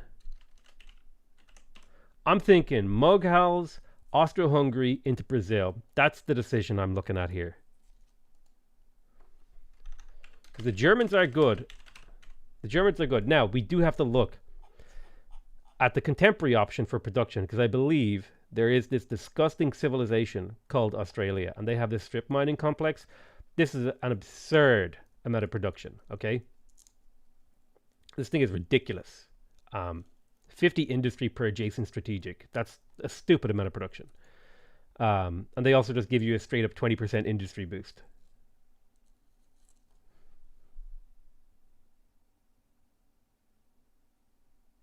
Pollution is annoying. That is true. So I think, despite the fact that Australia and Germans are quite strong, I feel like our only choice here is to go Mughal. And then it's really a choice of who's my influence civ in the last era.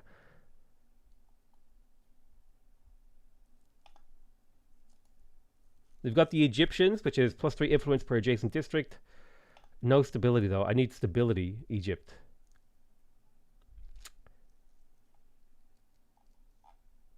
Yeah, that just isn't it good. I think that locks in our choices. We go Mughal, Austro-Hungary, Brazil. Boom. Decision made. That's the end of this video. Lock in the Mughals. Boom. I love you all very much. And I'll see you guys next time. Bye-bye. All right, that was a fun episode. I really enjoyed that.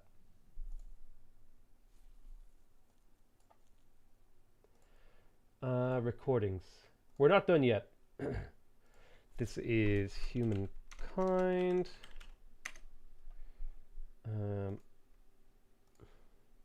Stream over. The stream isn't over, for God's sake. It was the end of that YouTube episode that'll be edited by Morbus. I think we made the right choice there. Like bomb, the stream isn't over. We're still going to go for a little while longer.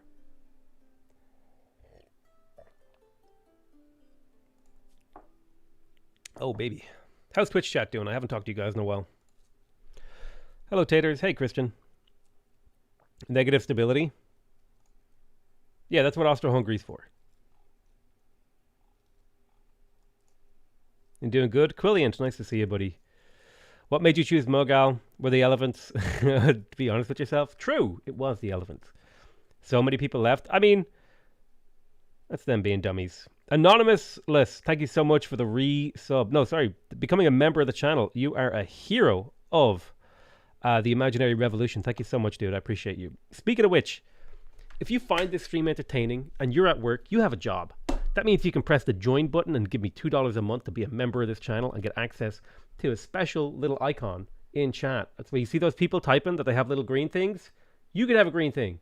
All right. All you got to do is join the channel. All right. Twitch Prime. I don't have Twitch Prime, unfortunately, but can I use money to combine cities using civics? Is it better? No.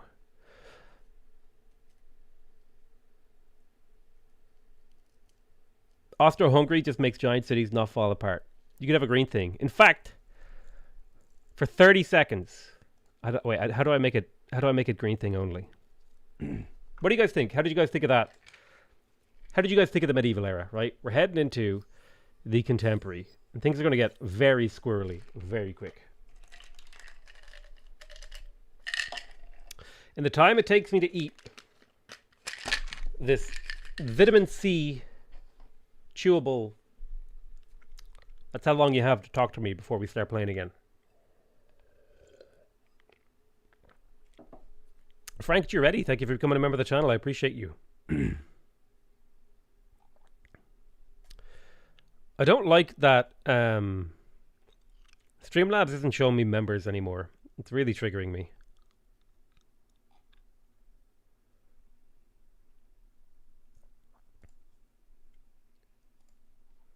Hold on.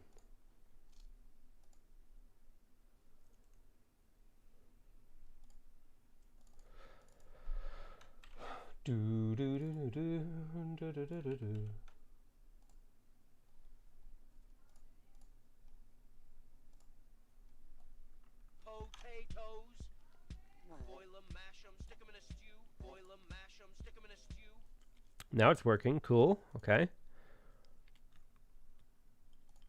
Lovely. I swapped your vitamin C tablet with LSD. Prepare magical industrial era. You know what, dude? I'm on board. Abigail LaFay, thank you so much for becoming a quintuple spuddy. High five. Top of the morning to you. Thanks so much, Abigail. Oh, we had another member, did we?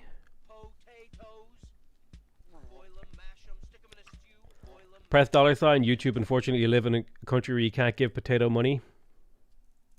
That's okay. All that's required is that you watch me. I know, I jokingly say, you have a job, you could pay me.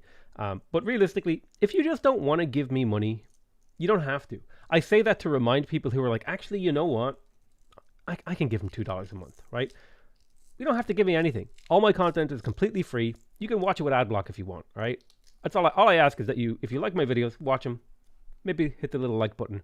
That's all I ask. That's the minimum level of participation. Watch my videos and press the like button. If you want to participate a little bit more, I do appreciate the becoming a member, super chats, all that sort of stuff. But that's not required, right? You're still a full member of the community, no matter what level of financial participation you make, right? It's just like, it's a thing where they say, yeah, you should make calls. It's a call to action, right? It's like, click the link in the description. Subscribe now. Twitch Prime, right? Because people forget. They're not paying attention. And they go, that's right. I do have a Twitch Prime. It's all a gentle reminder. Gentle reminder. Instructions unclear. Send potato 5,000 crap. That's a non-refundable donation, my friend. Potato, which Civ do you enjoy more? Which do you enjoy more? Humankind or Civ? I think right now I enjoy Civ more, but Humankind has potential. I think that's the thing about Humankind, is that it is a blank canvas of possible inspiration, which is kind of really, really cool, in my opinion.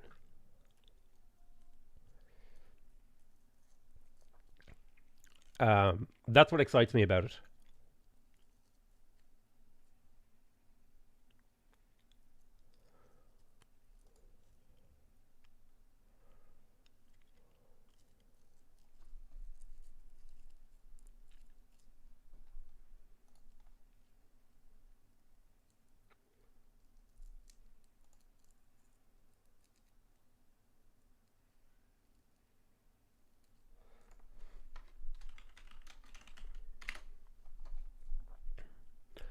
What if you just listen and like? Good enough, Mike. Good enough, all right? For you. Only for you. You're the only exception to that rule. You're allowed to only listen and like. What, how do you have 2k signs per turn? I have 2k signs per turn because my capital is producing 200 and I conquered half the world. The city's making 260, 300, 200, 160, 200, 160, 270. Yeah, just like mostly from conquest, really. When you own half the world, it's pretty easy to get a high score. You know what I'm saying? Andretti. Andre Die. Thank you for becoming a member of the channel, dude. I love you. Welcome to this buddy. I need to like come up with a name, like the Cringe Crew or something, like Mr. Mooten has. Mr. Moisture. Chad Pearson, welcome to the channel. I appreciate you becoming a member. Haven't been here for a while. Have the Lord himself managed to finish a game yet? Yeah, I've actually won, I think, 2 or 3 games. A couple of them multiplayer. We're winning this one. But this isn't about winning. This is about, you know, making Coruscant. Andretti, probably. Call the community the potato salad. I like it. Welcome to the potato salad where you will get tossed. Good job in single-handedly increasing the like count almost by 100. Okay, listen. On my YouTube live stream, we have only 279 likes. All right. If I don't immediately get to 400 likes, I'm ending the stream. Okay, it's over. That's it. That's a threat. I'm threatening you. No more content for today. If we don't immediately get enough people liking the video for there to be 500. Right, now it's 600. You took too long, right? It's 320 now. You were fast enough. It's up to 600, 700. There's only 600 people watching, but now you need to get it to 700 likes, okay? Thanks for getting me into Humankind. Thank you so much, Naderade, for your donation. And I'm glad I got you into Humankind. It's a fun game. Thanks for getting me into Humankind. All right, we're up to 386. I originally said 400. I'll give you guys a pass, right? 394. There you go. These are the kind of numbers. You got to pump those numbers up, all right, guys? I appreciate it. Twitch chat feels left out because you can't like the Twitch stream. I guess you could like type POG in chat like 100 times, and I guess that counts as a like. I wonder if Twitch like recommends streams based on the number of times people type POG into the chat.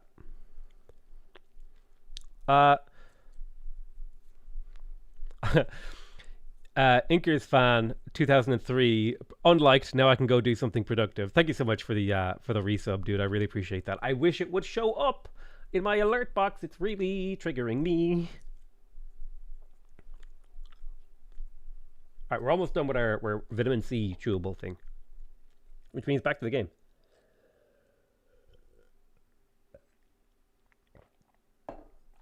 Almost no algorithm on Twitch, if I recall correctly. There is an algorithm, actually. It's based they base it on a few different categories. Streamers of a similar size to the streamers that you watch. So if you watch a lot of small streamers, you'll get recommended small streamers. It's based on the games that you watch. And also, let's say you're a fan of 3 different streamers. You'll create essentially connections between those streamers. Do you think So Humankind should have a few more eras like Civ 6? yes, I think that would be pretty cool. I'll talk about it again in a second. So there's like little like connections between viewers. So like let's say you watch the Game Mechanic and Potato McWhiskey, right? You've created a connection between us two. And then a person who only watches the Game Mechanic, because the Game Mechanic viewers occasionally watch my streams, there'll be like occasionally a Game Mechanics viewer will get recommended that stream too. So like there are a few different algorithms or ways to do it, at least from what I've observed. That's like me looking from the outside in at what their recommendations look like, and that's what I assume they're doing with their data. I don't know if that's true though. Shared viewers as well, yeah. I would like Humankind to have a few more eras. I kind of wish the Neolithic era was a little bit more. I kind of wish there was more. Ryan Norris, thank you for becoming a member.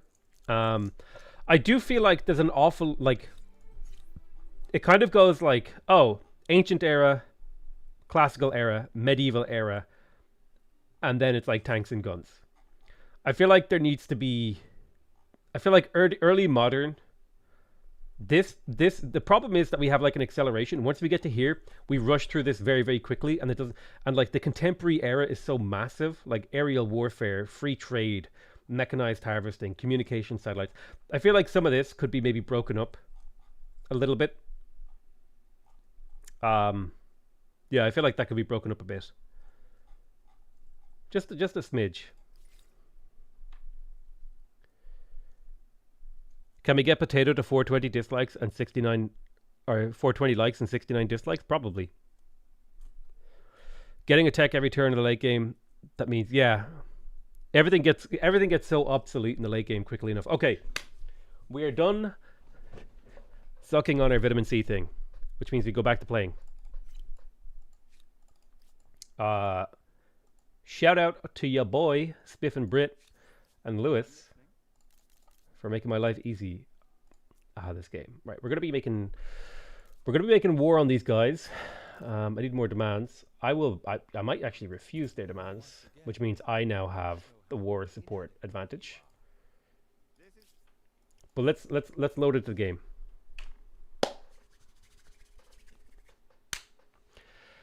Hey, Spuddies, Potato McWhiskey here, and welcome to Humankind in the Coruscant Challenge, where we are trying to coat the entire map in districts, and we're making good progress. Like, we've already started a huge lattice of commons quarters and market quarters over here in Akkad. Last episode, we managed to conquer a huge amount of Spiffing Brits and Lewis's territory. Now, these are just avatars in the game. They're not the real players, but hey, not a problem. But we did briefly go up to 8 out of 4 cities. So we had like twice as many cities as we're technically allowed. And we are kind of trying to work on combining Knock and Krakow to kind of bring that city count down so I don't take quite as many influence penalties. And the most important decision that we made last turn was that we are going to be advancing as the... Oh god, I've completely forgotten their name. Oh god! The Muggles? from Harry Potter? The Mughals, the Islamic Indian Empire, I think they were. Somewhere around there, anyway.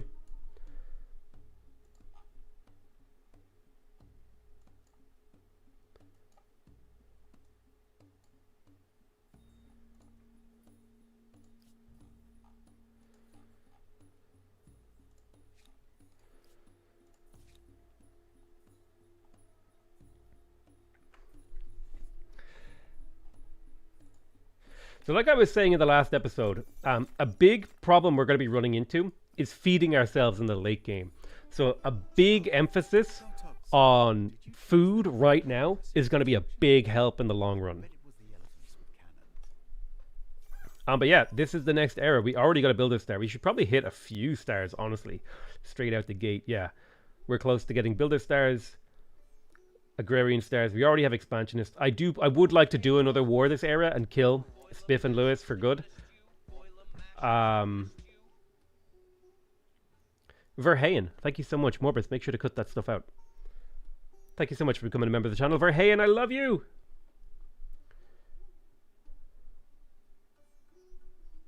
I'm going to leave alerts on, okay? We're in the late game now. Alerts are being left on.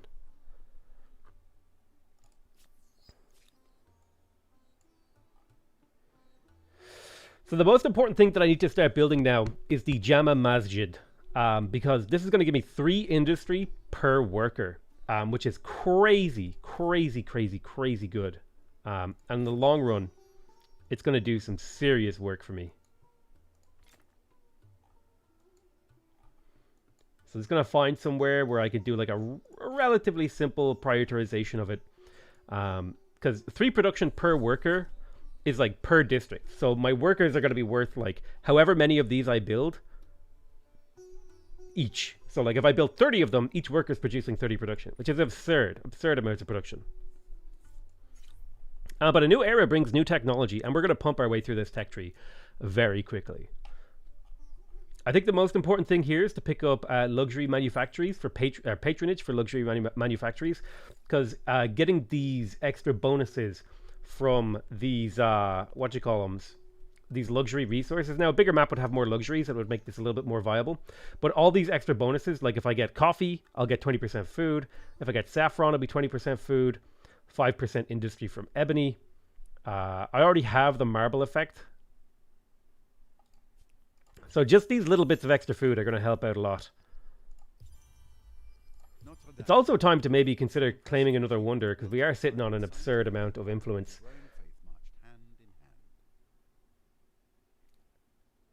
We've got Taj Mahal. It's 50% money on Kam City. And Tokapi Palace. I don't think I care too much about these. I'll eventually build all the wonders once I conquer them and stuff, but I don't want them right now. I think what I'm going to do here in Coruscant is maybe replace some of my existing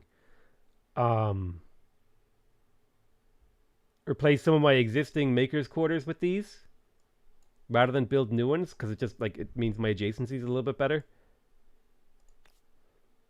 I don't know, that just seems to appeal to me in a way that I really like.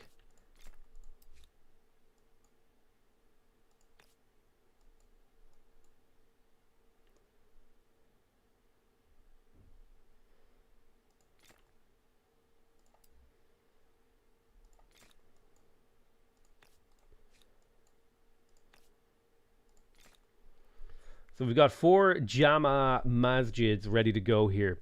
And that should increase the productivity of each of my workers by 12. So I'm literally doubling the value of these industry workers in the next few turns. And I'm going to be doing that in the majority of my cities.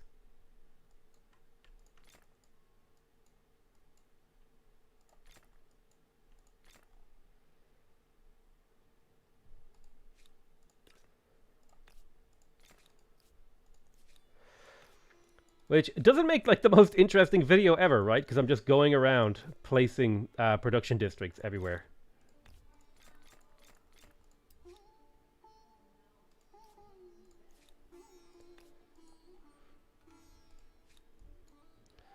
Let's make sure we do that inside this territory as well.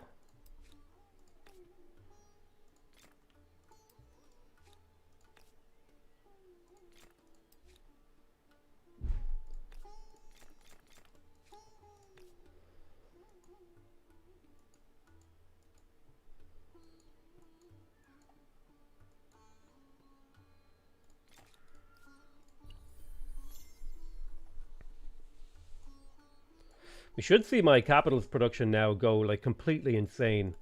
Boom. There, up to 2,200 production, and that'll only get more and more powerful as time goes on.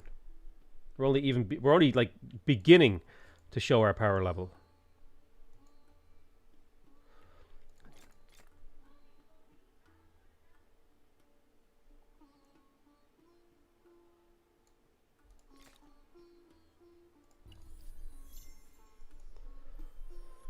Already got to build our star. We're like 5 turns into this era, and we're hammering out stars. Now there is patronage. Patronage is a really big deal, because the sheer amount of stability and yields that we're going to get from running patronage. Like if I build this coffee thing right here, boom, that's a 20% food boost across my entire empire, which is ridiculous.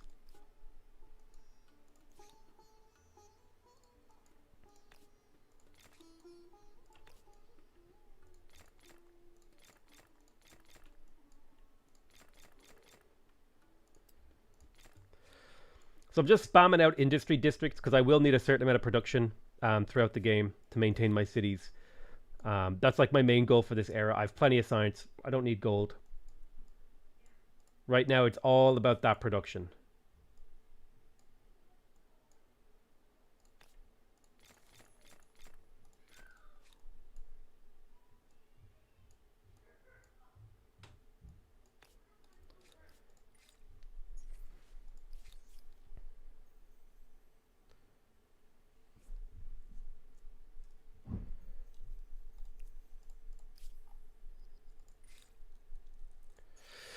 So now that we have patronage, we have to decide about our next technology. I definitely want to go for manufacturing here for the +1 industry per workers. It's not quite as good as my unique building, but it will also just continue to push that power level higher and higher.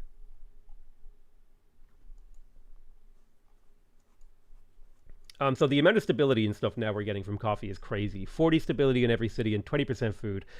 We are growing 88% of a population per turn in my capital, which is absurd.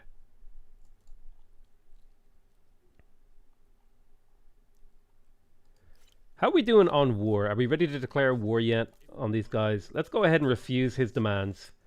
You show how inadequate you are. No, please. Have you come to shame yourself once more? So I think I have positive demands, so I should be able to kill Lewis in the near future because he's too weak. And once I kill Lewis, Biff should be easy.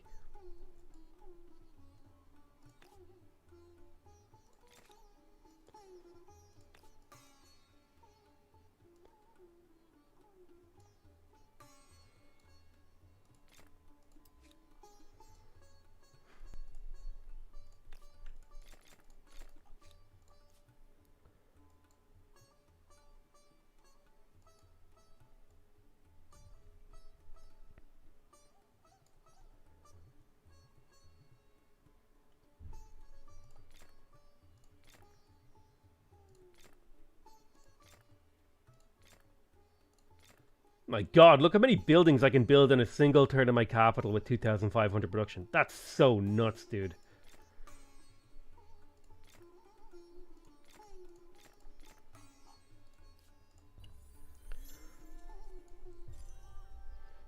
we're, we're already ready to go. It's only been 7 turns, and we're already ready to go to the next era. No. I need to build my Jamal Masjids. I need to go to war. I've got things I need to do this era. Oh Jesus.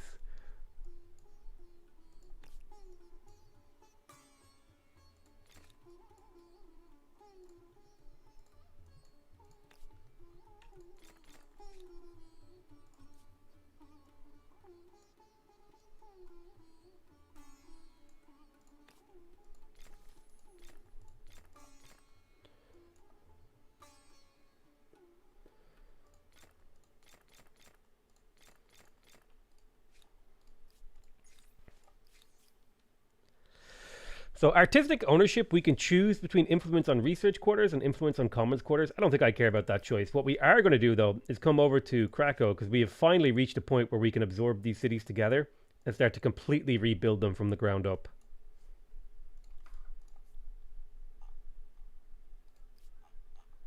That should mean I take less of a influence penalty of 2, because I'm only 2 points over my limit.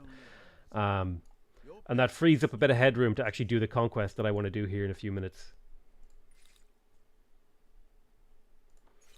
I think at this point I get tech so fast that actually caring about the order that I research things in is probably irrelevant. And I just click. I just click everything.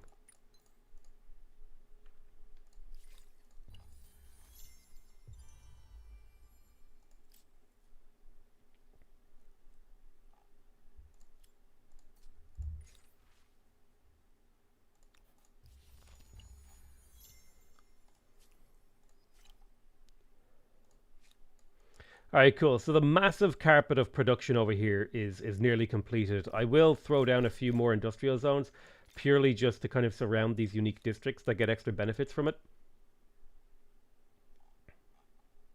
But the production in my capital will start to pop off to a ridiculous degree here. I mean, if I were to click this button, it would be several thousand production per turn. The real question is, can I actually upgrade my elephants to potentially the unique unit? I might even prioritize siege cannons here. If I can get the unique unit from this era for my culture, I might be able to like steamroll the AI without any problems.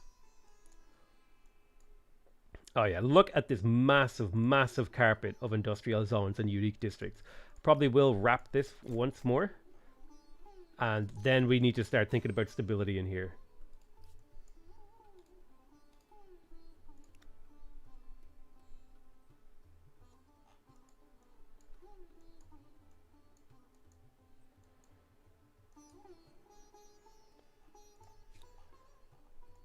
Oh man, the Zulu have actually stolen all the wondrous effects, it looks like. Those jerks. I have to like, I went through, went through some of my cities here and I haven't seen any new patronage things, so I absolutely have to kill Spiff to steal those, because he's getting them. I don't like, no! That's not right! How dare you, Spiff!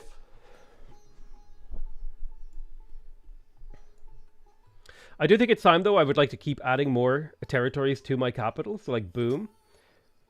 Expansionist star earned, and my capital is now even bigger. That does come with a downside in that I need to, like, build more infrastructure in here, but that's not a big deal. And I will eventually want to even attach this territory here.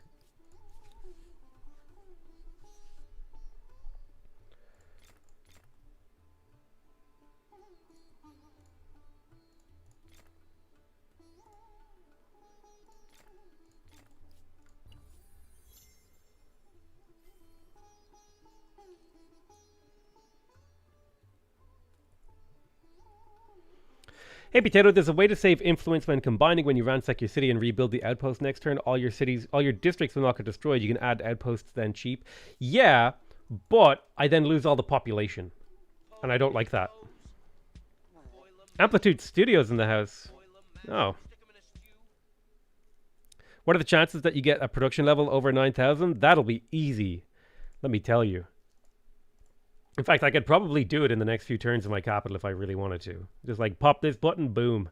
And we're there, baby.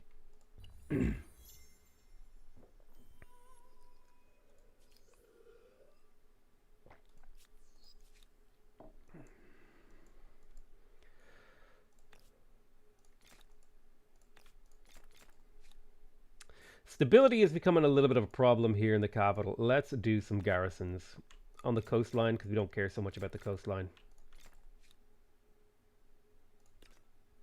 4 should do. And I'll use Hagmatana to build another holy site in my capital as well, because it's a one-turn thing, and that'll give me 20 stability there.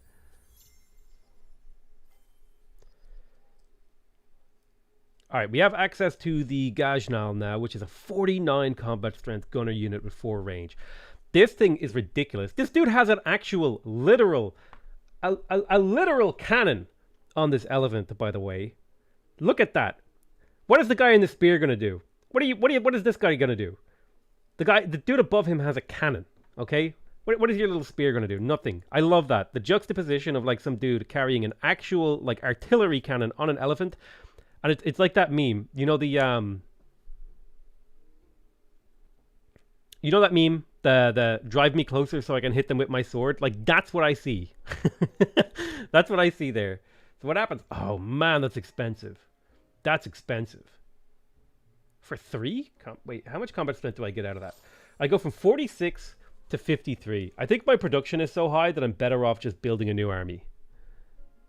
The spear guy points the elephant where to go. True. True.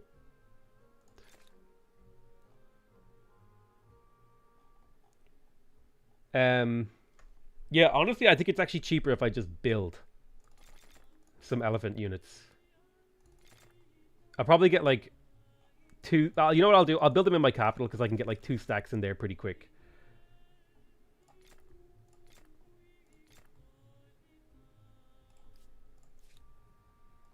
Hagmatana has a massive, massive carpet of industrial zones. It's insane. We still got strategics to get up.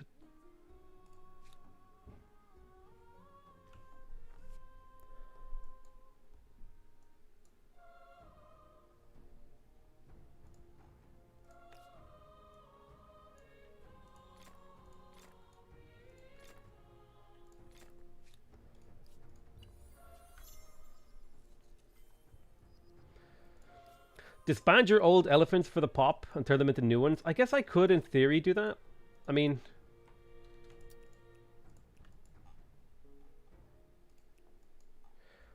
I guess.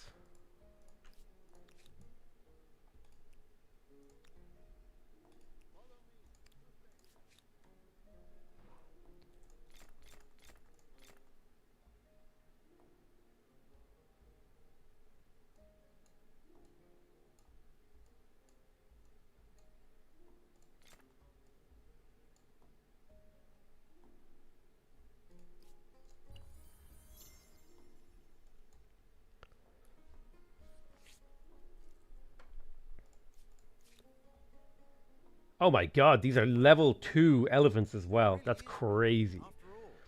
We finally circumnavigated the world somehow. I guess it was like I needed to like reveal enough water to do it. Alright, let's disband this whole troop of elephants because it's way too expensive to upgrade them.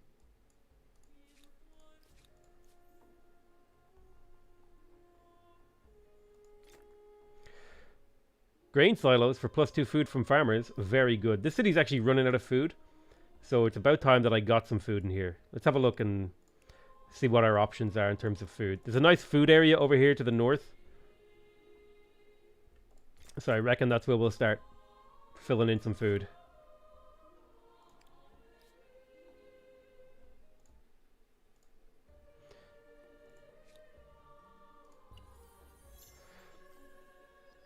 Boom, we got a 6 stack of elephants. Is that enough? I'll get 2 6 stacks, I think.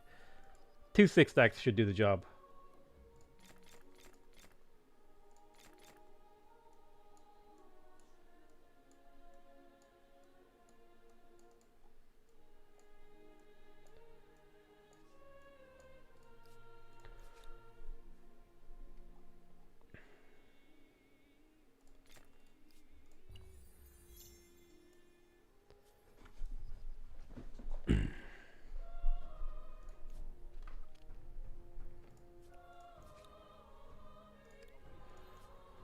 Right, lovely. The Gajnals have arrived. Am I ready to declare war on Lewis? I am.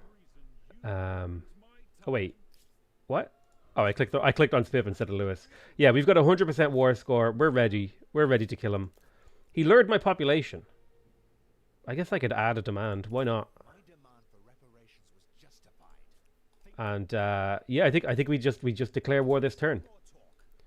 It's just go time now, right? We just get in there. Oh, wait, what? What are you doing? Why are you at war? Why are you always at war with him? I'm tired of you, Spiff, okay? We're done. We're done here.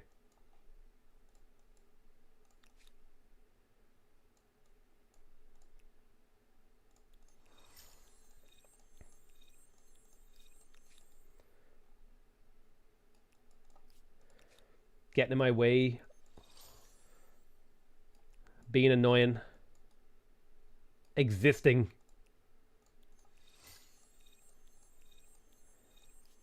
I should be able to take Kusa with this like small contingent of forces actually. Can I attack? Alright, what are we up against? They sallied out. They've got Mongol hordes. Alright, I love this. Manual battle. This guy isn't included? Oh man. Right, who's my strongest units? I guess I'll use my pikemen to guard this. Put my gunners on the high ground, although I don't want to be on the river.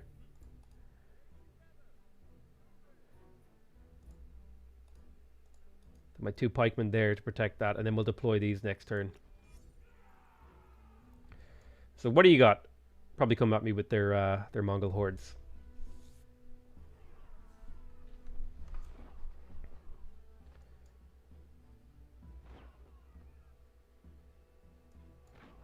Oh my god, these guys are so disgusting. This guy's killed like all of this dudes. He like sent all of his like little draftees at me, and this one guy absolutely decimated them all.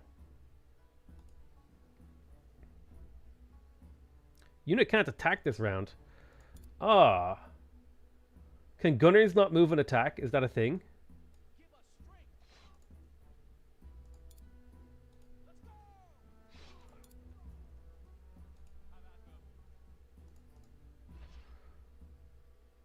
Move or attack. I see. Okay, that changes things slightly. Boom. Ah, so they have to kind of stand still. That makes sense.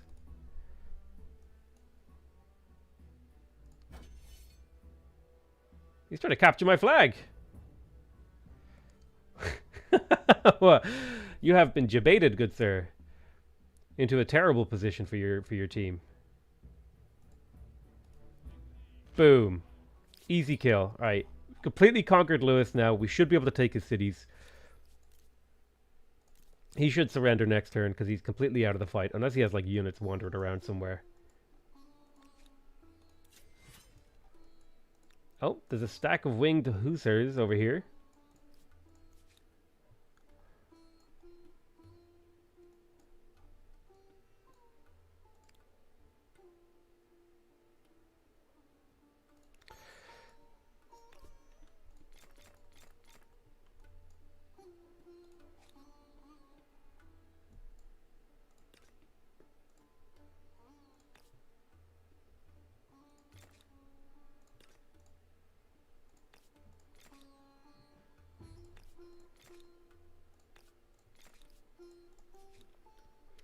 What do we got over here in Krakow? We got an event. +2 on Coruscant. Ooh, welcome. Yes, I will welcome these immigrants into my lands.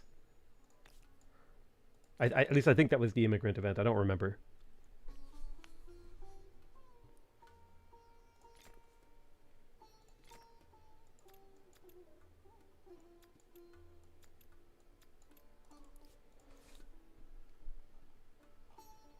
Hagmatown is doing a really good job. But again, I think it's food time.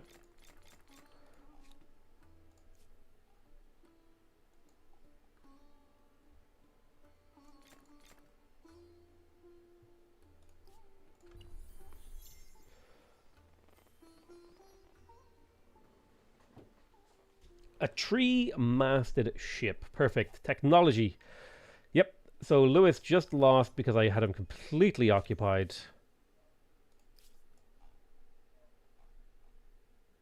What? Oh, Spiff got to piece him out first. Well, I just redo what I did, I guess. Completely occupied Lewis again.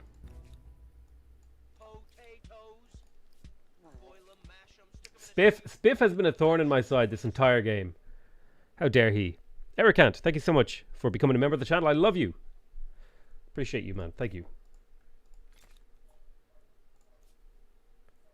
Akkad needs to build its Jama Masjids.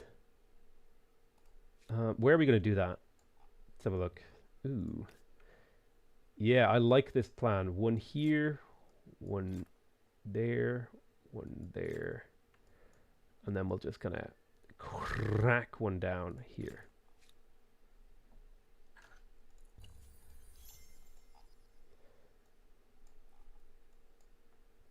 I mean, I don't mind so much. It means I get to go to war again.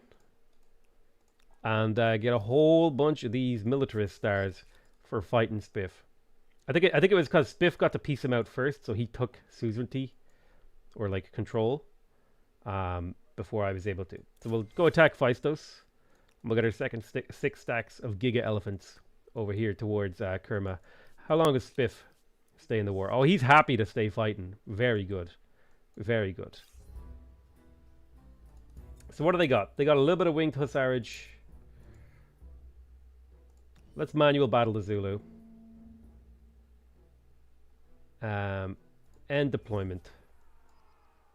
Wait, they got to go first? What? I thought I attacked them. That needs to be really, really clear. I feel like that's one thing that's kind of caught me off guard a few times now. Is that I thought I was going first and I wasn't. Several times now.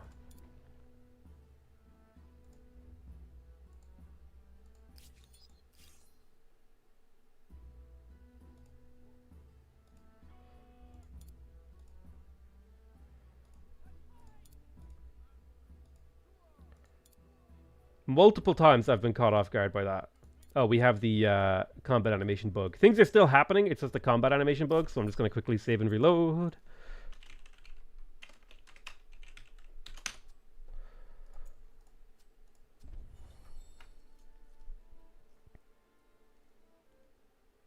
But I thought I clicked assault. I thought I did.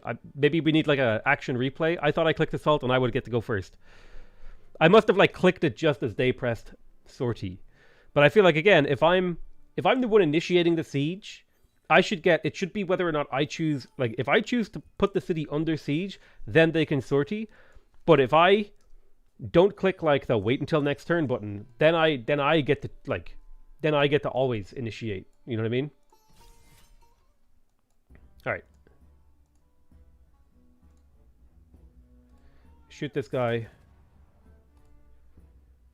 We need to get rid of this winged Hussar. Do I have any ranged attacks left?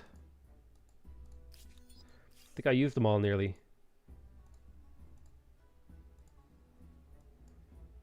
Let's just go hide you over here. Ow! Dude, like one-shotted the guy. I think that's the city battle over. Nice.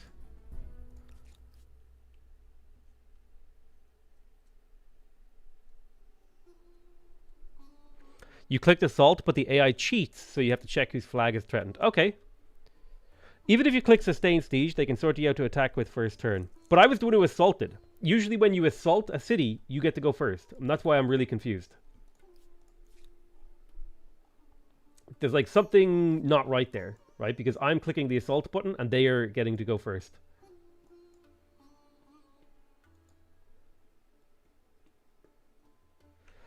At least that's how it feels to me. Like it just feels like I'm getting screwed, and I don't like how it feels.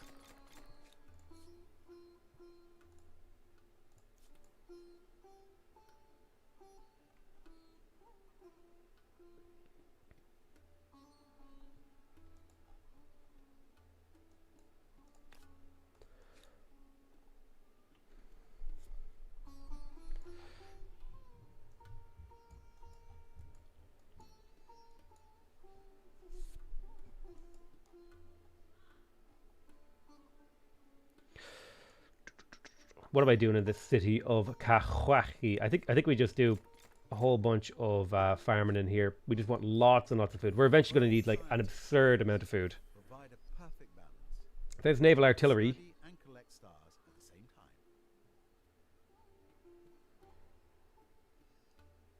time. +1 unit slot available for each army. Not bad. Scientist star earned. Lovely. What is this army made of? Winged hussars and halbs.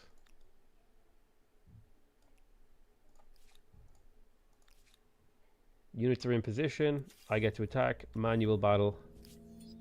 They retreat. That's fine. They retreat, that's okay. Make your way over to Kerma. Kerma's next. We can force the surrender if we occupy all their cities.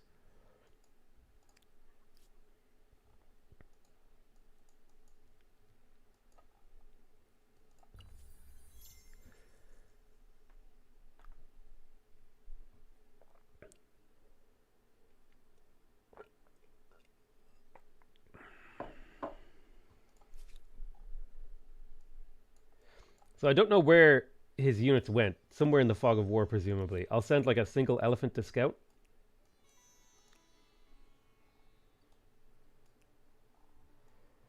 Jesus, where did they go?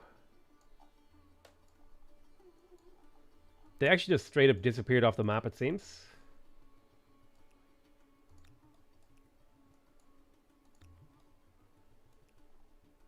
What? Where did they go? Alrighty. The hunt for the hidden Polish army will continue next episode.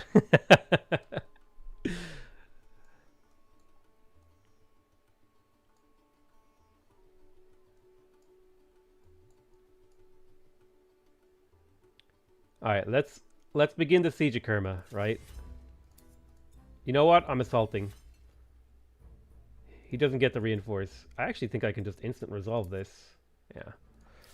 Boom. Siege is over. Conquer Cassiopeia. I own this entire world. At long last. Long have we waited. No, we were not debated, but I now own this entire continent, okay? I just have to take it in the actual peace deal.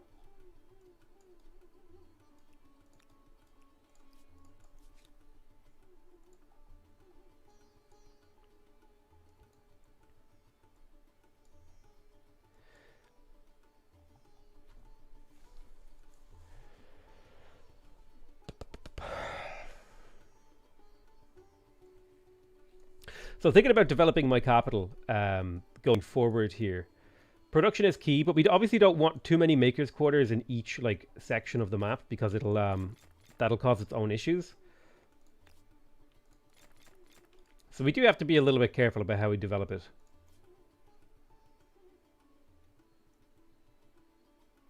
You could technically start a war, then ransack city centers and set your own outposts so you don't need war score to conquer. Yeah, I don't know. That just seems... I don't know. That just doesn't seem fun to me. And so I won't do it. It just doesn't seem fun. Like if I was like trying to do a hyper optimal super mega giga game, maybe, but I'm not. I'm having chill. I'm having fun.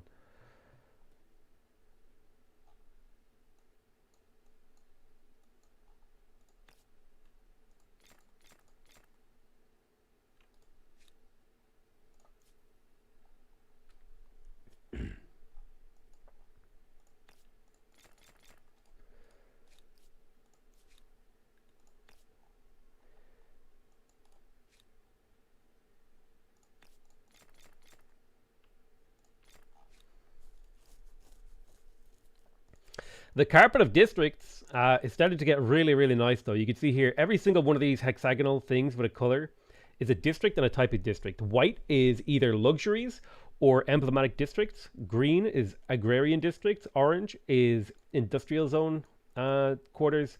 And yellow is the market quarters. Pink is the commons quarter. And blue is scientific. So you can already see, even at this zoom level, the carpeting of the world in district has begun.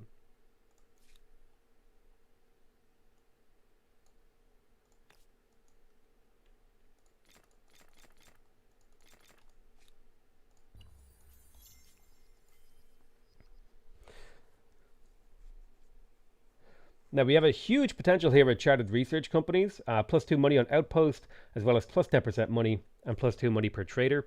So huge potential to increase our gold income right now. And that's pretty important considering our gold is pretty terrible. But we did, in fact, win the war. And I really hate this. I already conquered. What's his name? Lewis. I should get these cities right now for free. Because I had already won a war individually against him. But Spiff got to click the I win button sooner. So that's annoying. And these are 80 each, even though they're single territory cities. I might just take his capital, like his whole capital, and just completely cripple his empire for the rest of the game. Force his surrender. Boom. And that's Spiff basically defeated, I think, actually.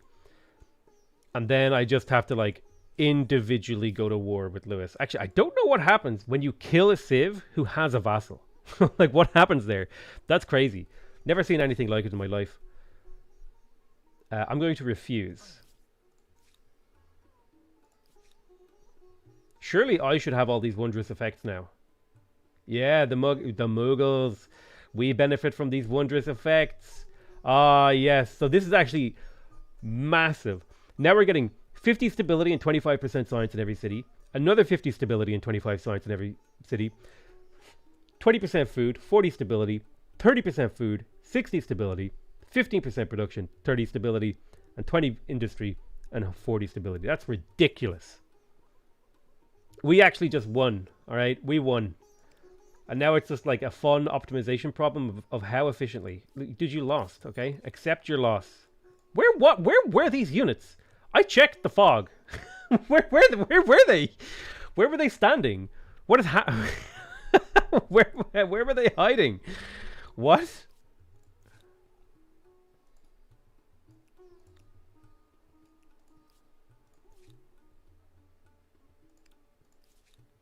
We're not quite ready to go up to the next era because we do need to do more of the Jamal Masjid district, but we're very, very close. Very, very close.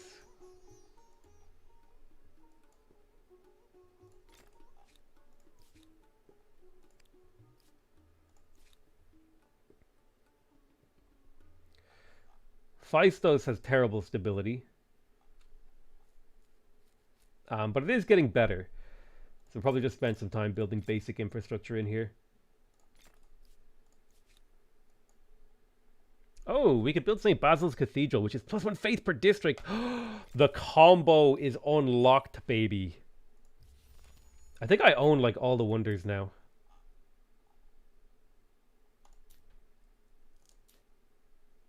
Like, surely I should own these now. Do I get to keep the wonders that I kill?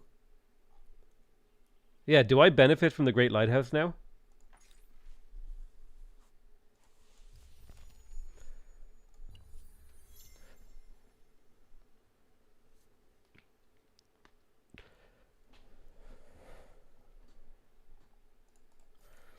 So if you're wondering what the combo is, St. Basil's Cathedral, which gives you +1 faith per district, scales really nicely with the Anchor Wat that we have, which gives you +1 food per faith. So now for every district we build, we'll get +1 food, which helps us feed our massive giga huge population we're going to have in the late game.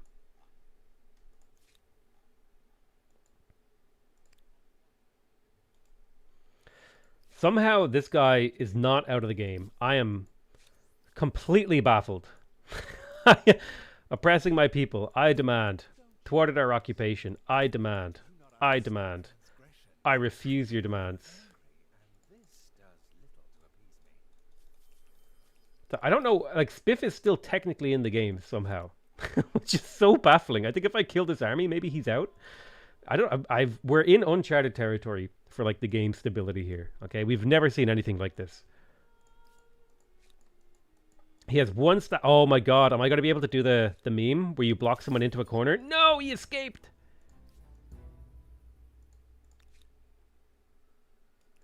Damn it, I was so close to being the meme. What if I got some pikemen? Tried to like block him in.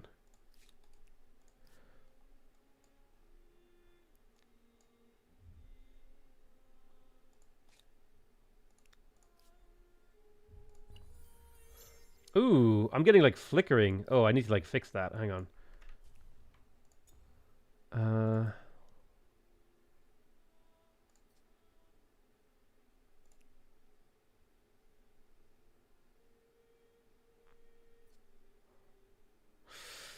Ooh, is there a way to disable them? Does anyone know how to disable like these little tiny units? It might have something to do with my FPS lock. Nope, they're flickering faster now. What about VSync? Nope.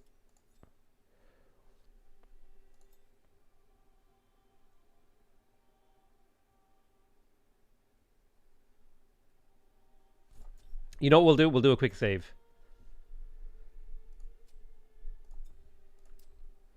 We'll just do a quick restart of the game. Stop the flickering. Maybe that'll help.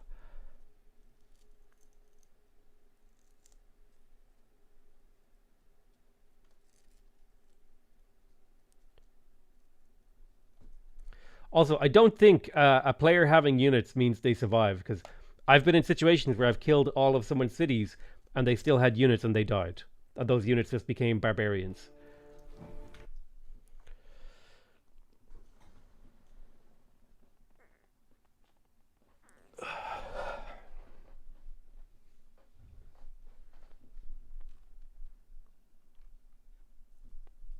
Humankind, the Civ killer, what a joke. I mean, the joke is that anyone actually thought that that premise had any like merit at all. The concept of a game being an X killer doesn't exist. It's a meme. It's a cultural meme that like died in like the early 2000s with all the games that try to kill WoW. But it is a really, really good way to bait people into like clicking on your video and hearing your opinion. So I mean, that's why we do it.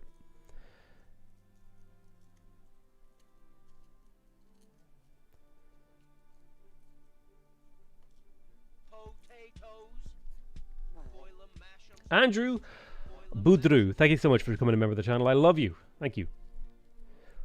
Might be if they run out of money for upkeep, they'll die too. No, it has nothing to do with their units. I've killed people with units before.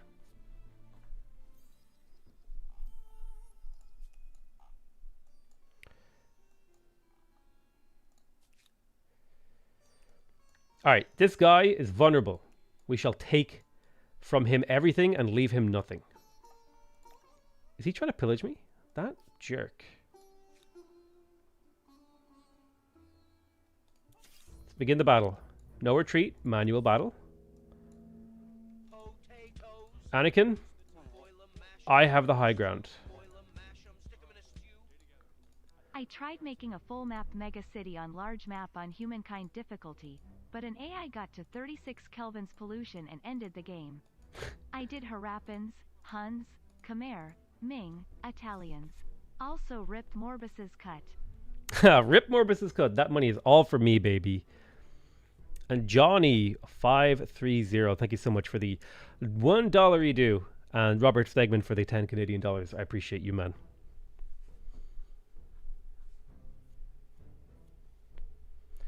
Okay, end deployment.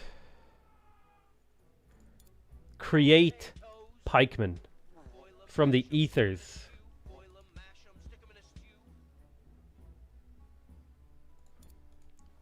Get a full surround on this boy. Bam. Your unit can't attack this round? What? That's kind of weird.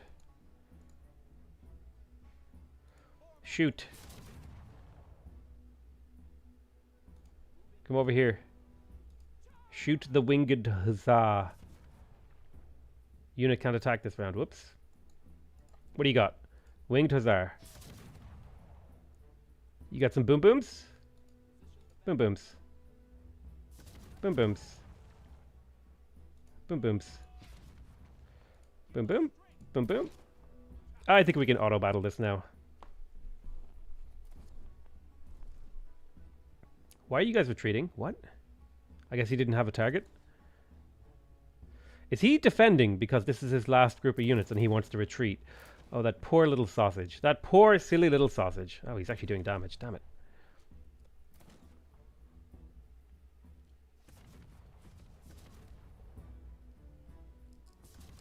Oh my god, the cannon elephants are insane, dude. Okay, now he's dead. Oh, the units were keeping him alive. Okay, that's weird. Maybe something changed. But I've seen people, like, stay alive without units before. Ah, 100% war support. Yes, we will absolutely declare war on you immediately. Assault. Instant resolve. Boom. Maybe I guess I was wrong. I guess I was wrong that he had units. That was what was keeping alive. Maybe I remembered wrong. My bad.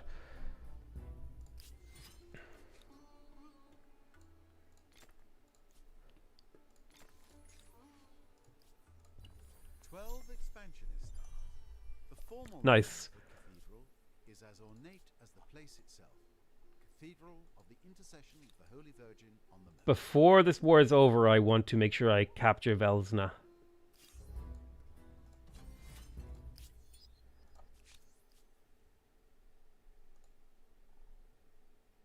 I'm taking everything from him and leaving him nothing.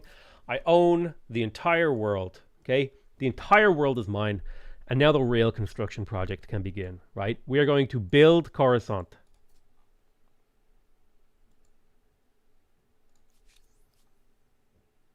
Refuse. You should die. Where are your units? How are you alive? Probably dies next turn.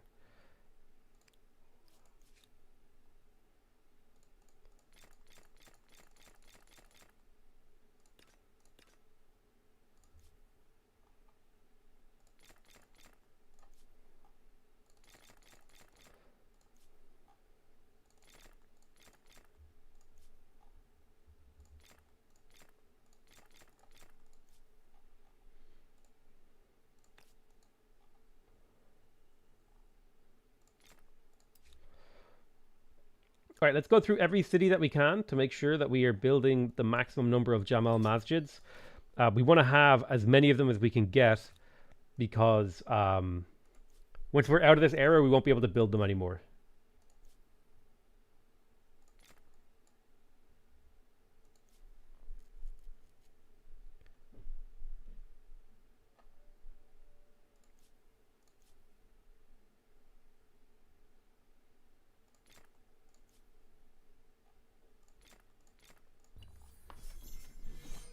There we go. Boom. He's dead. The Haudenosaunee have fallen, and now I am the winner of the game. But the game isn't over because we have to build Coruscant, and this is a challenge. Okay, a challenge that may be impossible.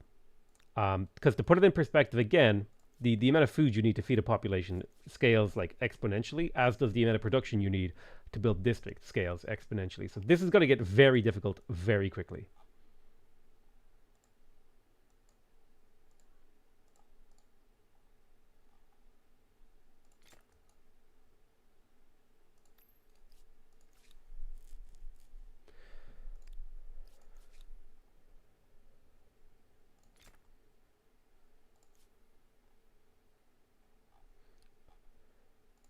Let's get all of these buildings in Coruscant.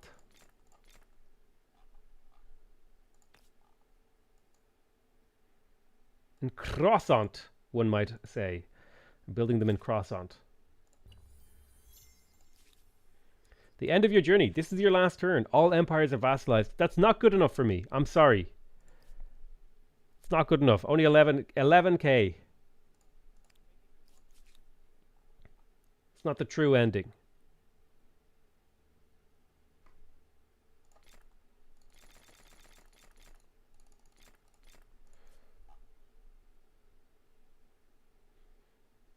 We're going to spam by a little bit of infrastructure so we can steam towards the late game.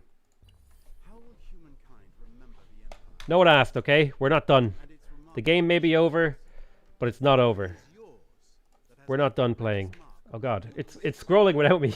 I skipped it too quickly. Alright, it gave me control back. Alright, we must fill Hagmatana.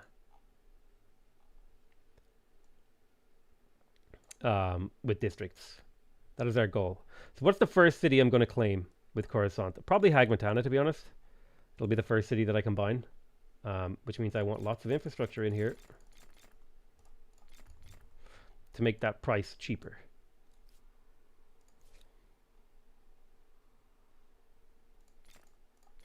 I definitely want gold. Definitely want food. Definitely want production. We don't have to build Jama. Masjids.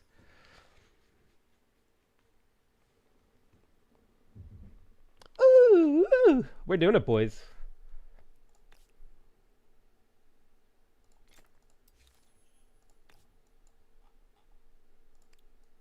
And girls. And people of all different varying qualifications. Forces choice literalism or embrace. What? I will go with literalism.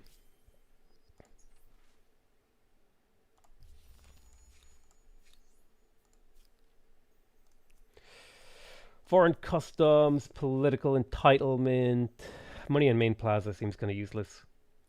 Army wages. Ooh, yes. Stability on city that you occupy and stability on garrison. Give me that. Army wants reliable soldiers. They had best provide a reliable income. Potato, have you ever had issues with people talking about your teeth? You are adorable, but I know I had issues growing up because of similar teethy face. Do I have a teethy face? Do I? No one's ever said anything about my teeth in my entire life. Like, not once. I don't... Okay.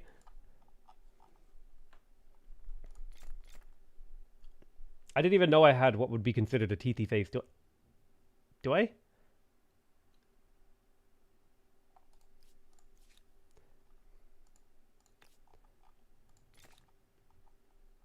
You wouldn't want, dude. If you're gonna be a streamer or a YouTuber, you wouldn't want to be like at all susceptible to being self-conscious, okay?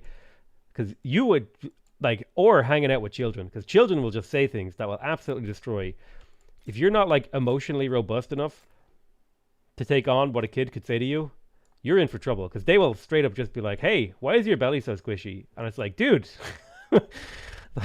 it's because I eat too much. Calm down, okay? You need a nap.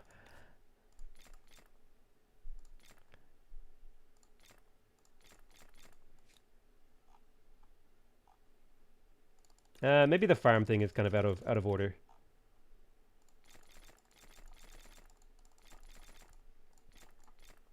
If a little knowledge is a dangerous thing, with 5 research quarters, this city is not dangerous in the least.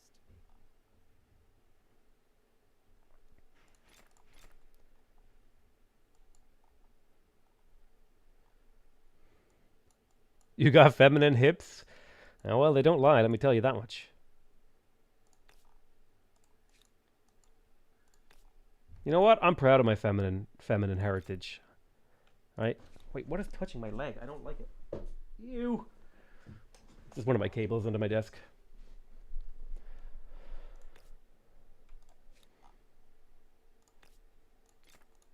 Oh my god, there's so many like things out here. I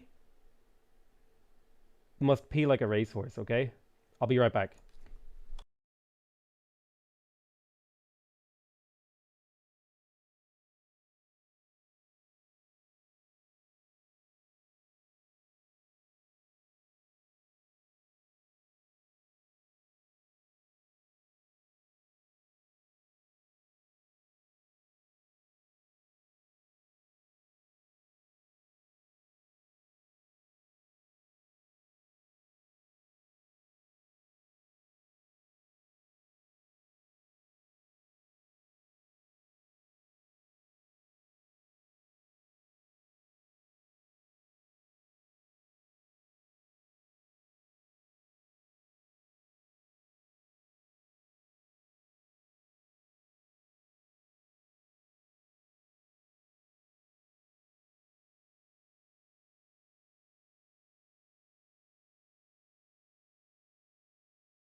I'm gonna real quick get some water as well because I'm really thirsty. Because I've been talking all day, been talking all week, man. We're doing streams for endlessly.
So, I lied.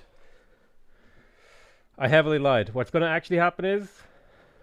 Oh, that's the wrong one. There we go. So, I was going to have my dinner in an hour, but it looks like people have cooked pork belly. And you know what that means? That's my favorite thing. My favorite thing in the world? Pork belly, okay? So I'm not letting my pork belly go cold. So we're ending stream an hour early today. But, compensation, I'll start stream an hour early tomorrow. Or go an extra hour or something. We'll figure it out. But we do still have to end this YouTube video. So where do we stand? I think we're right on the verge of going to the next era. And I think it's the Austro-Hungarians. And that's because they give you +1 stability per district and +1 influence on district. This is going to take care of any potential stability problems that we'll have this game. Because if we build enough operating houses, once we have 10 operating houses in a single city, building districts is stability neutral. So this means if we take Austro-Hungary, we will never have stability problems for the rest of the game. And they'll give us a ton of influence as well. So we're on the home stretch. I expect we'll get this done in the next 2 episodes. I love you all very much. I hope you guys enjoyed watching this. Make sure to subscribe to the channel, and I'll see you guys next time. Bye-bye. Right, unlike normal, that is actually the end of this.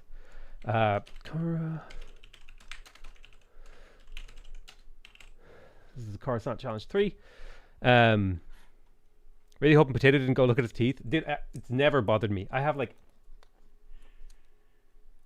The only thing I'm self-conscious about my teeth is I used to smoke, and I'd like to get my teeth whitened. That's the only... Otherwise, like, my teeth are like very straight. Never needed any dental work. The only thing when I was a kid, I was really bad about brushing my teeth. So my back teeth got taken out because they went rotten. But that was good because it meant my wisdom teeth came in and just replaced them. Like, perfectly fine, no problems. I'll give you guys like 5 minutes of chatting before we go. I've never really been self-conscious about like my body, aside from like when I'm overweight, like being fat, like doesn't feel good. But that's the only thing that's ever really bothered me. Like, you know, I have like weird, like eye folds. They're like kind of droopy and heavy up here. That's never bothered me. I've kind of thin lips. That's never bothered me. My nose has never bothered me. I can't really grow like a really good beard. Never bothered me. Yeah, I don't know. I just like, I don't care. I'm an ape. Okay, I'm an ape. I'm like a very simple person to satisfy. I like this job. I like eating food. And I like your mom. Okay, those are the 3 things I need to be satisfied.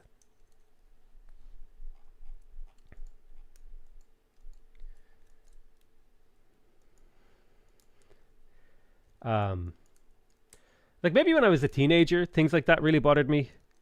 I don't know. I guess I'm really lucky in that when I look in the mirror, I see like a moderately attractive person. I'm like, you're looking good today, champ. I don't see like a goddess. I'm not like, oh my god, yes queen, you're like rocking it, woo, and like you're absolute like, you know, hot rod, whatever. But when I look in the mirror, I'm like, damn, you kind of cute, you know? And there's like a little twinkle in my eye, and I'm like, you kind of cute, baby. And that's how I feel. It's just how I've always felt. Maybe when I was younger, I was really like, had a bit of dysphoria about my appearance, but just, I don't really remember that. I know I did, but I don't remember it. It's not a part of my identity. As long as you treat my mom right, with respect. Self-confidence is key. Ha, that's where you're wrong, because I got none. No. Yeah, I feel pretty good about myself most of the time.